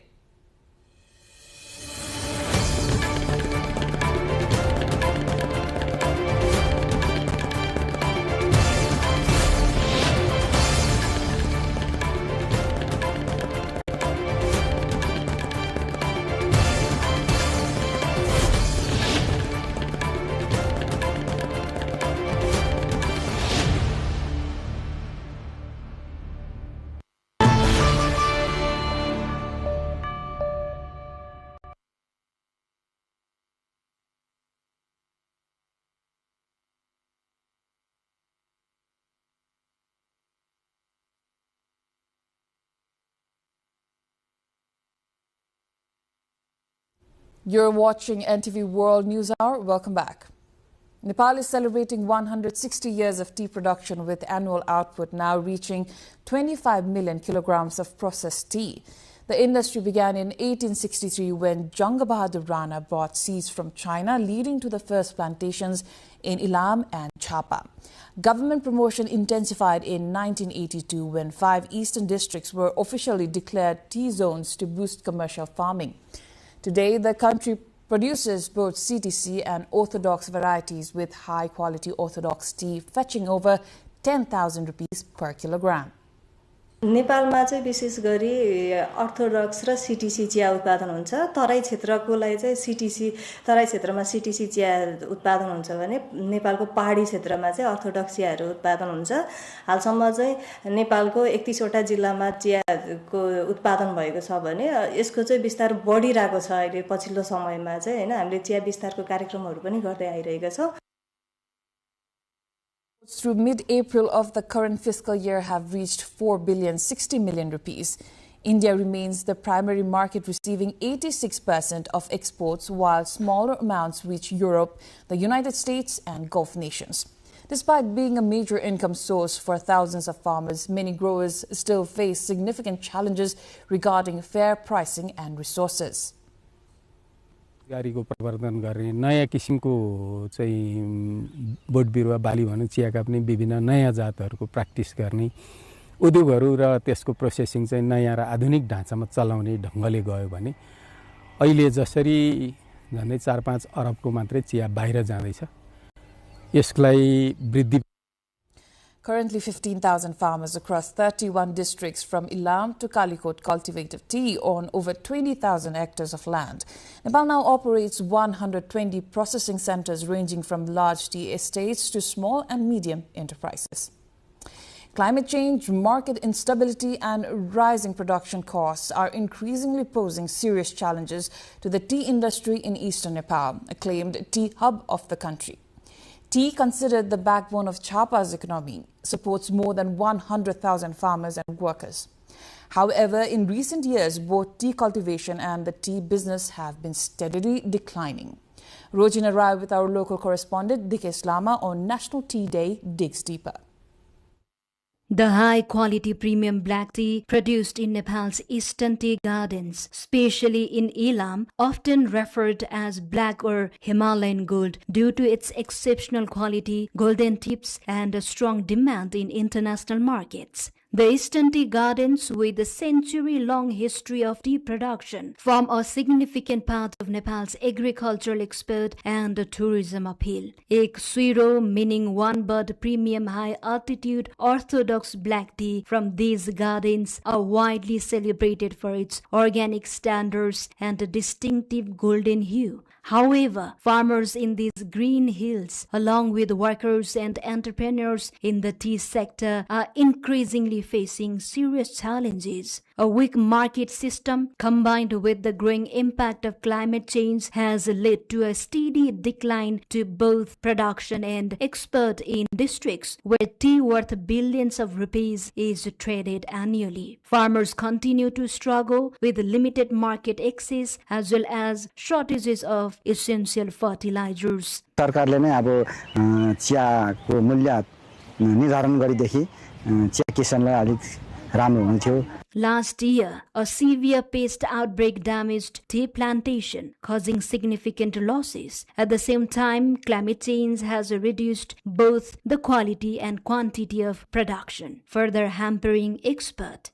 The absence of an auction system, along with price determination largely controlled by middlemen, has also discouraged the farmers. चियाको निर्यात घट्नुमा एक त के भने हामी यहाँबाट chia पठाएको इन्डियामा गुणस्तर त्यति राम्रो हुँदैन. गुणस्तर राम्रो भएको खण्डमा चाहिँ नेपालमै राम्रो मार्केट छ.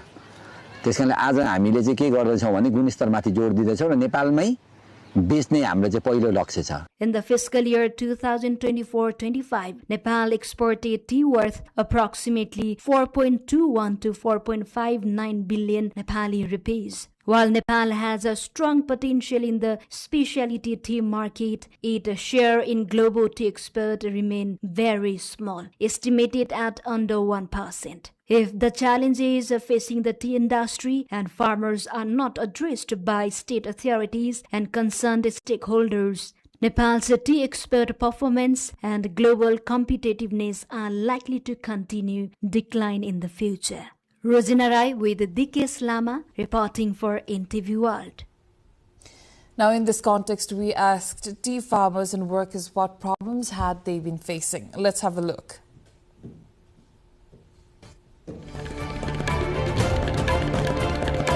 हामी 565 ले गर्छौं त्यसले त हामीलाई पुग्दैन अलिकति केटाकेटी पढाउनु पर्यो दुख बिमार हुँदा त्यही पैसाले गर्नु पर्यो त्यो अनुसार चाहिँ सरकारले हामीलाई अलिकति भनौं जसरी हाम्रो अहिलेको तलब अनुसार चाहिँ हाम्रो कि मंगी चाहिँ घटाइदिएको भए चाहिँ राम्रो हुन्थ्यो कि हाम्रो तलब चाहिँ बढाइदिनु पर्थ्यो किसानलाई हेर्नु पर्यो जसले उद्योग चलाएको छ त्यो मान्छेलाई सरकारले चाहिँ हेर्दिनु पर्यो मल विशेष गरेर मल चिया बगानमा मल पाइदैन युरिया पाइदैन डीएपी पाउँदैन पोटास पाउँदैन त्यो चाहिँ प्रबन्ध सरकारले गर्दियो भने राम्रो हुन्थ्यो त अब के बढाउँछ बढाउँदैन होला तलब त र पनि यसो सरकारले चाहिँ हेर्दिए हाम्रो अब नुन तेल चामल भन्नु सबै अलिकति हेर्दिए त हुन्छ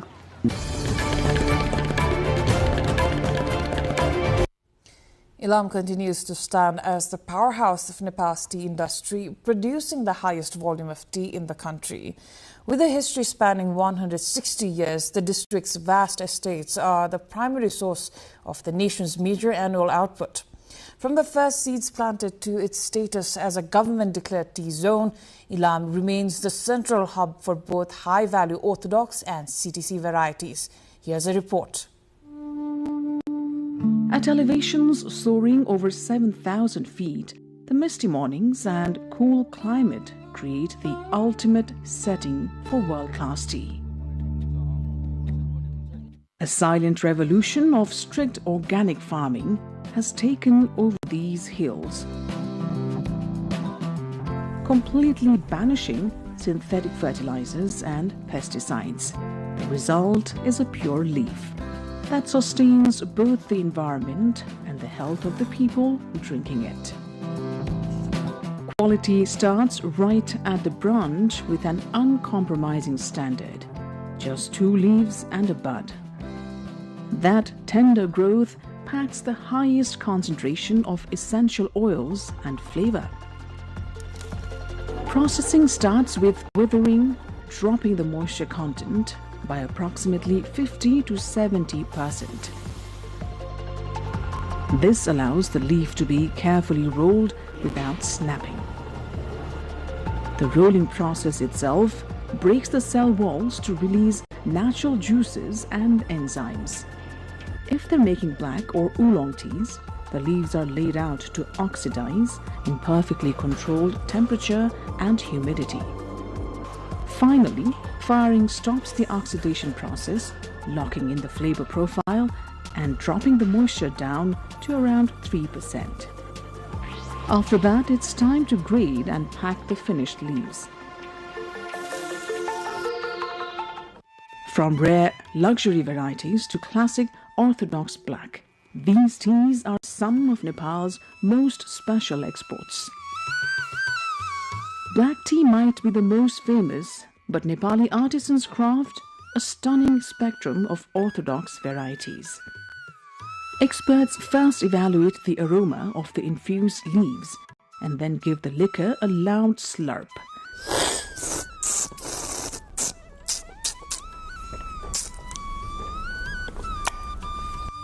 Nepali orthodox tea is not just a beverage.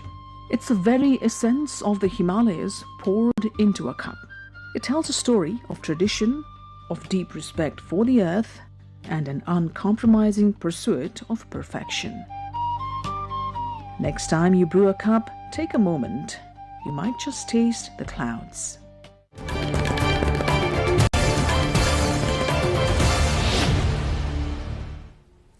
Coming up, a new academic session begins today with schools reopening across the country. But with a shift in schedule and new government mandates, we'll look at why parents and teachers are worried about the year ahead. Our cover story after this break.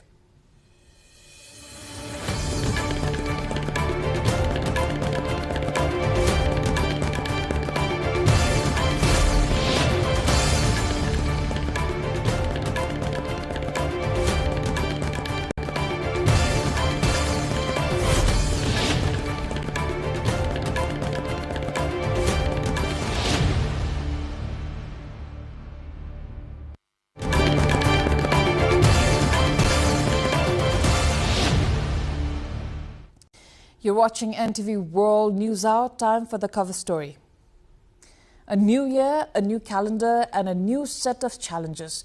Today, Boisak 15th, the gates of many schools across the country, including in the Kathmandu Valley, finally swung open for the 2083 BS academic session.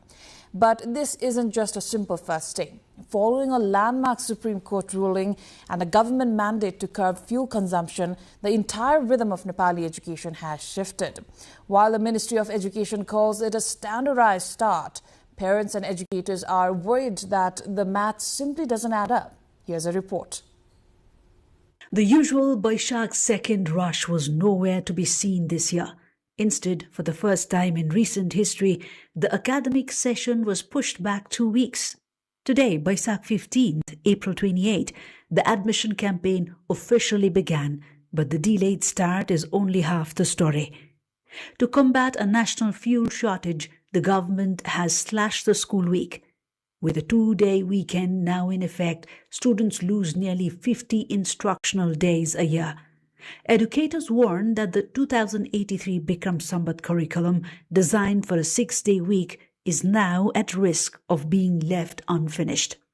मानर भित्रका सम्पूर्ण विद्यालयको एकरूपता हुने गरी हामीलाई कार्यतालिका प्राप्त हुँदैछ र त्यही कार्यतालिका अनुसार हामी जान्छौं पठन पाठन कार्य शैक्षिक कार्यक्रम त्यसै अनुरूप हामी अगाडि बढ्छौं र हाम्रो तर्फबाट हामीले गर्ने कार्यक्रम भनेको पालिकाले तय गरेको कार्यतालिकालाई नै हामीले फलो गर्छौं. While principals promise to keep up, the Supreme Court has added a layer of legal protection for guardians. A single bench of Justice Balkrishna Dhakal recently ordered that no school can enroll a child until previous results are out and certificates are in hand. It's a blow to the hurried enrollment trend that often left parents paying fees before knowing if their child had even passed. Yet money remains the biggest flashpoint. Private schools are under a magnifying glass. The government has ordered a total refund for any illegal fees charged outside the 2072 directive. But for many guardians, the damage is already done. 190 दिन 185 दिन कुनै देशहरुमा 160 दिन वर्षभरिमा त्यो त्यति आवरको चाहिँ भित्र अध्ययन अध्यापन र शैक्षिक जनशक्ति राज्यले चाहेको शैक्षिक जनशक्ति पूरा गर्न चाहेको लक्ष्यलाई पूरा गरेका छन्. त्यही करिकुलम त्यही अनुसारबाट हामीले पनि त्यसलाई पूरा गर्न सक्छौं किनभने हप्ताको 2 दिनले बिदा गरेर शुक्रबारसम्म हामीले फुल टाइमहरु गर्दाखेरि त त्यति ठूलो अन्तरहरु यसले पर्दैन. As local levels, including those in the federal capital, begin to adapt the federal schedule to their own needs, the country watches. With teaching set to formally begin on Baishak 21, the 2083 session is a massive experiment in whether Nepal can do more with less. Over a decade after Nepal's constitution mandated free secondary education, experts at Global Action Week 2026 warn that chronic underfunding puts these rights at risk. Despite international promises, the national budget consistently fails to reach the required 20% mark, leaving schools struggling with even basic repairs. Leaders and lawmakers argue that without this 20% funding guarantee, achieving a modern, quality public education system is virtually impossible.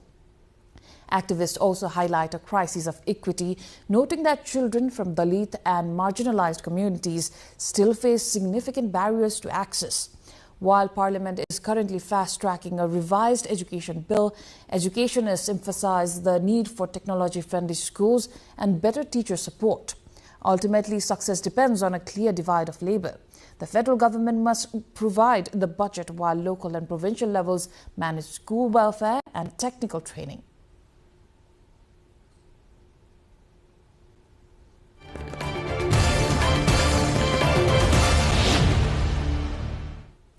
Now, in other news, the government has intensified formal preparations for constitutional amendments through a dedicated task force. Led by Asim Shah, the chief political advisor to Prime Minister Balin Shah, the group held special discussions with senior advocates today. This meeting took place at the office of the Prime Minister and Council of Ministers to gather expert legal input. The session follows a previous consultation held yesterday with constitutional experts to ensure a broad range of perspectives. Established by a cabinet decision on March 30, the task force is moving forward based on its meeting held on April 23rd. Its primary goal is to draft a comprehensive discussion paper on constitutional amendments based on feedback from all stakeholders. Once the consultation process is complete, the final document will be submitted to the government for further legislative actions. Speaker of the House of Representatives, Dole Prasad DP Ariel, held a courtesy meeting with Chinese Ambassador Zhang Maoming today. The discussions focused on strengthening bilateral relations, parliamentary cooperation, and development partnerships between the two nations. Speaker Aryal emphasized that Nepal-China ties are rooted in history and the principle of Panchashil, calling for further consolidation of these bonds. He reaffirmed Nepal's firm commitment to the One China policy and assured that Nepali territory would not be used against China. Ambassador Mao Meng presented a congratulatory message and best wishes for the National People's Congress during the session. Both sides agreed to expand cooperation across parliamentary, economic and technical fields while enhancing people-to-people relations. The Secretariat noted that the meeting served as an important platform to align regional and international interests between the neighbors. Meanwhile, the Nepali Congress has expressed its concern over the government's move to adjourn the parliament and enact laws through ordinances. In a statement today, Congress spokesperson Devraj Chalise said that the practice of adjourning the parliament and enacting laws through ordinances is not correct in terms of democratic values, parliamentary dignity and constitutional process. The party has stated that choosing the path of ordinances despite having a clear majority in the House is a dangerous sign of centralization of power. It has urged the government to remain fully committed to democratic values, parliamentary practices and constitutional dignity, to respect the role and dignity of Parliament and to immediately reconsider such steps. The faction led by former President Sher Bahadur Deuba is preparing to move forward with the party convention originally set for April. This strategy emerged during an expanded meeting in Kathmandu involving central members and district presidents elected from the 14th convention. The group aims to formulate a specific work plan to prioritize the April date over any cause for a special convention. Leader Meen Vishwakarma stated that since the scheduled time for the convention is approaching, it should be transformed into a session of unity. However, the current working committee led by President Gagan Kumar Thapa has already decided to hold the 15th General Convention in September. पार्टीको मूल उद्देश्य party एकता कायम गर्ने हो। विशेष महाधिवेशन र नियमित महाधिवेशन पक्षधरहरूलाई एउटै महाधिवेशनमा 15औं महाधिवेशनमा लैजाने हो र त्यो लैजानका लागि नमिल्ने कुरा हटाउने हो, मिल्ने कुरालाई सहमति गरेर लिएर जाने। Vishwakarma noted that the current challenge is to reconcile those favoring a special session with those supporting the regular schedule. He emphasized the need to align both sides to successfully lead the party toward the 15th General Convention. The meeting in the capital continues to discuss how to bridge the gap between these two conflicting organizational timelines. Now, Kathmandu Metropolitan City has completed the demolition of all large houses and permanent structures built on encroached land in Goidigaon. The operation within Ward number 9 continued late into Monday night to ensure all targeted large-scale structures were fully removed. While the demolition started over the weekend, the campaign was intensified on Monday afternoon to finish work that remained incomplete. Metropolitan Police Force Chief Vishnu Joshi stated that the task was particularly challenging due to the high number of permanent buildings in the area. This drive is part of a broader effort to clear various encroached areas across the Kathmandu Valley, where many families have been residing. Data from the Kathmandu Valley Development Authority shows a significant number of households settled in these specific locations. According to the records, there are 476 families in Shantinagar and 162 in Goidigaon currently identified in the encroachment statistics. Additionally, the authority noted 143 households in Thapatali, 77 in Gotatar and 13 families residing in the Manohara Toll settlement. In total, the government data identifies 871 households living across these various encroached sites throughout the capital. The At Paharia community, primarily residing in eastern Nepal's Thankura district, has once again called for inclusion in the list of indigenous nationalities. They have expressed frustration that their demand for recognition as an indigenous group has remained unresolved for over 25 years and has not been given adequate attention at the governmental level. To press their demands, the community, having approximately 6,000 population, submitted a memorandum to the government of Nepal.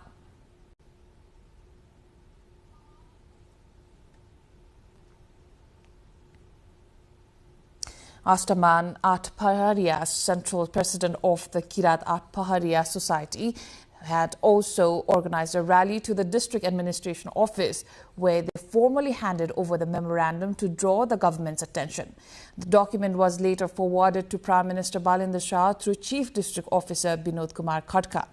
The Atpaharia community has voiced dissatisfaction over the lack of response from state authorities despite meeting the required criteria for indigenous recognition, including a distinct language, culture, tradition and traditional attire. The community has been continuously raising this demand since 2058 BS, but it has yet to be addressed. Now, international news coming up next, but for now, a quick recap of the headlines. Prime Minister Balendra Shah initiates a major crackdown on unauthorized use of government vehicles. Over 600 vehicles returned since the directive. Nepal's economy projected to reach 6.6 trillion rupees. Service sector drives growth despite stagnant per capita income. New academic session officially begins across Nepal after a 2-week delay caused by regional fuel supply shortages. UAE to exit OPEC and OPEC Plus in historic policy shift. Strategic withdrawal on May 1st signals growing rift with Saudi Arabia. 7 civilians killed in eastern Afghanistan following cross-border strikes from Pakistan as border tensions escalate between the neighboring nations. And European giants PSG and Bayern Munich face off tonight in a high-stakes Champions League semi-finals. First leg clash in Paris.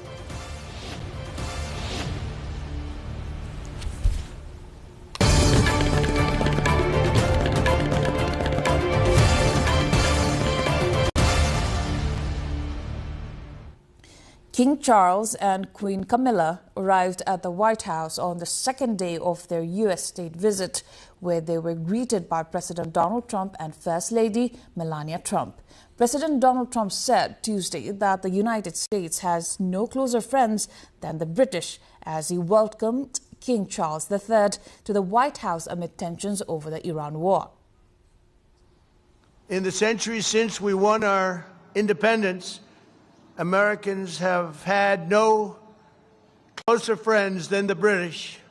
We share that same root. We speak the same language. We hold the same values.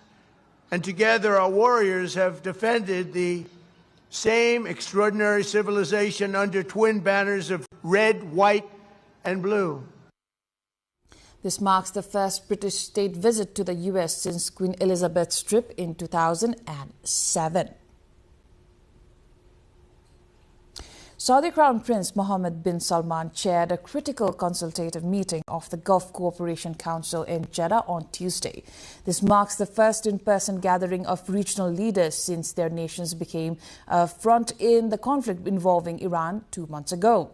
The summit focused on crafting a collective response to thousands of missile and drone attacks that have targeted Gulf energy and civilian infrastructure. While a ceasefire between the United States and Iran has been in place since April 8th, Gulf capitals remain on high alert. Despite the recent lull in violence, regional leaders are wary as permanent peace talks between Washington and Tehran remain inconclusive. The meeting saw participation from Qatar, Kuwait, Bahrain and the United Arab Emirates, although some internal friction regarding the military response remains. Now, a senior official from the Emirates recently criticized the council for having its weakest political and military position in history during the crises. Moving forward, the council aims to strengthen regional coordination to protect vital installations from being targeted in any potential resumptions of hostilities. In Russia, the Foreign Ministry announced an expanded travel ban targeting officials from the European Union in response to recent sanctions imposed by Brussels. The ministry said the updated blacklist includes representatives of EU institutions and member states involved in decisions on military assistance to Ukraine. It added that the move is being taken under Russian law and is a response to what it called unlawful decisions by the EU. According to the statement, those barred from entry are individuals allegedly engaged in policies supporting Ukraine's military capabilities and actions Moscow says undermine its territorial integrity. The announcement follows the EU's adoption of its 20th sanctions package against Russia on April 23rd, which Brussels described as one of its most extensive measures in 2 years. Afghanistan is facing a deepening shortage of women in essential public services, with a new UNICEF warning that more than 25,000 female teachers and health workers could be lost by 2030 if current restrictions continue. The UN agency said the country risks a dual crisis as trained women exit the workforce, while a new generation of girls is prevented from replacing them due to limits on education. According to the report, up to 20,000 women teachers and 5,400 healthcare workers could disappear from the system within the decade. Since 2021, girls in Afghanistan have been barred from attending secondary school, while women are also prohibited from university education under the current restrictions. UNICEF estimates that more than 1 million girls have already been denied access to secondary education, a figure that could exceed 2 million by 2030 if the ban remains. The agency has urged authorities to lift the restrictions and called on the international community to continue supporting Afghan girls' rights to education. In other news, the Kremlin said Tuesday that Russia wants an urgent return to peace and stability in Mali following a surge in militant attacks that have escalated insecurity in the country. Kremlin spokesperson Dmitry Peskov said Moscow considers it important that Mali quickly return to a peaceful, stable course, but declined to comment on whether Russian forces could stabilize the situation. The statement comes after jihadist and separatist groups launched coordinated attacks in northern Mali, killing the defense minister and seizing the strategic town of Kidal. Russian-linked Africa Corps paramilitary forces reportedly withdrew from Kidal after the offensive overwhelmed positions previously held alongside the Moscow-backed military authorities.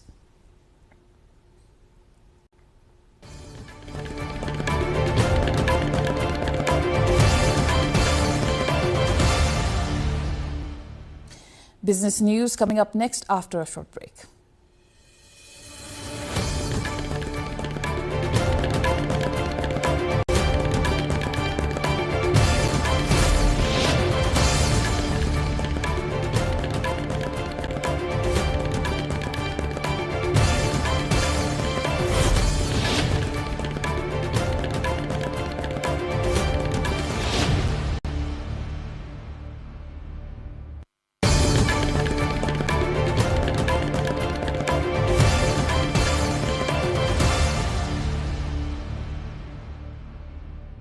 Energy giant BP reported a sharp rise in first quarter profits, more than doubling year-on-year amid volatility in global oil markets linked to the Iran conflict. The company posted earnings of $3.2 billion between January and March, driven by strong performance in its trading division, which benefited from wide price swings. The results came after oil prices surged following disruptions related to the war involving Iran, which has affected shipping routes and supply expectations. Benchmark Brent crude briefly climbed to nearly $120 a barrel before fluctuating, with markets unsettled by uncertainty over the Strait of Hormuz, a key global energy corridor. BP's customer and products division, which includes its trading operations, saw profits jump to $2.5 billion from just $103 million a year earlier. However, the company said upstream production remained largely flat and is expected to decline in the next quarter due to the ongoing disruption in the Middle East.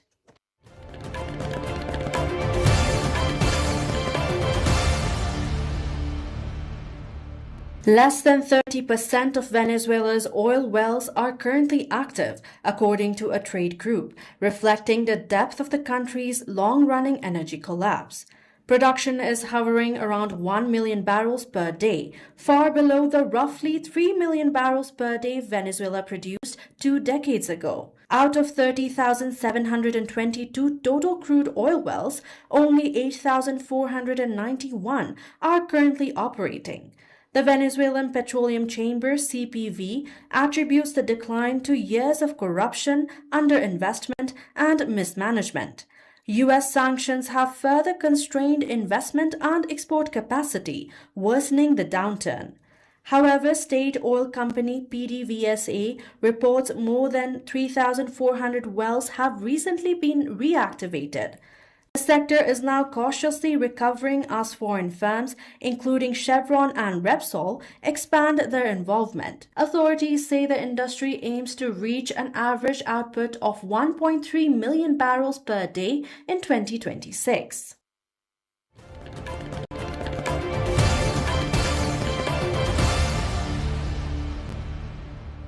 In western Finland, a vast crater-like landscape is taking shape as trucks haul crushed rock through what is said to become Europe's first fully integrated lithium production hub. At the heart of the project lies the Savojärvi open-pit mine near Kaustinen, where lithium-bearing ore is extracted as part of a tightly connected chain that will extend from mine to refinery within just a few dozen kilometers. Lithium, a key ingredient in batteries used for electric vehicles and smartphones, has become one of the world's most strategically important resources, often compared to oil in its global significance. With supply currently dominated by China, European countries have been pushing to secure their own sources, and Finland's project marks a major step towards that goal. The $920 million development is designed to produce battery-grade lithium hydroxide, with ore transported to a nearby concentrator before being refined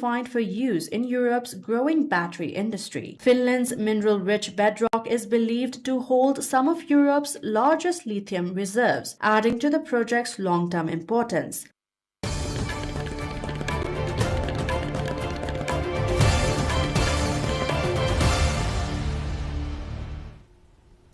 Time for sports update.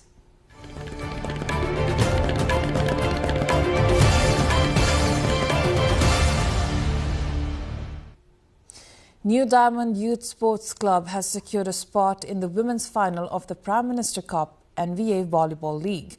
The team reached the final after defeating APF Club 3-1 today at the National Sports Council Covered Hall.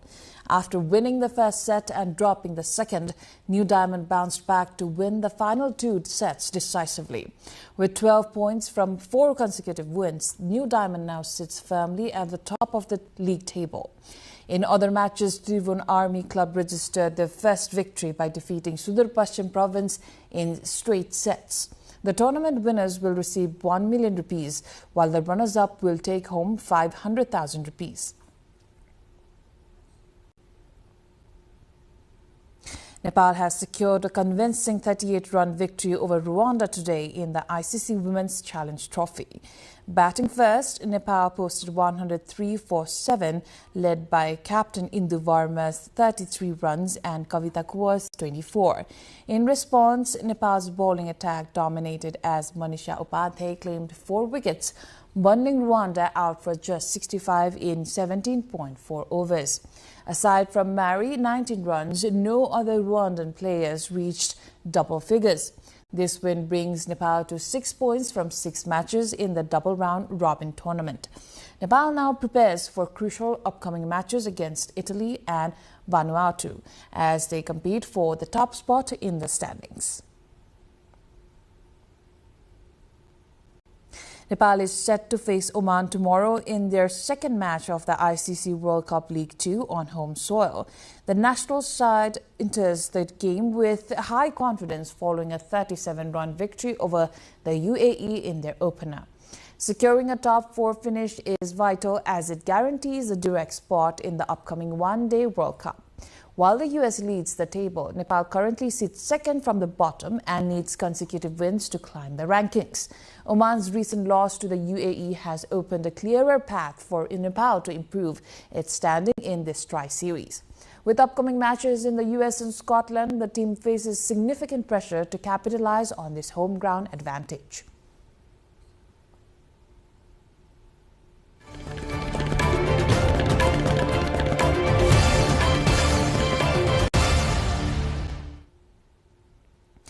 The Department of Hydrology and Meteorology has issued a high alert for thunderstorms, lightning, hail and strong winds across various provinces from Wednesday evening through Thursday morning.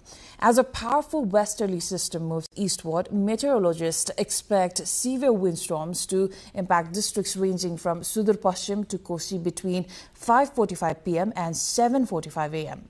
Authorities have urged the public to take necessary precautions to mitigate potential damage to livelihoods, agriculture, transport and electricity services. And now the weather updates, first from Nepal and then across the world.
And before we wrap up, here's a reminder of our top stories.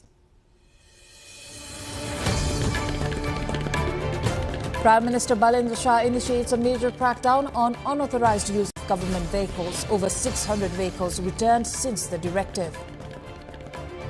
Nepal's economy projected to reach 6.6 trillion rupees. Service sector drives growth despite stagnant per capita income.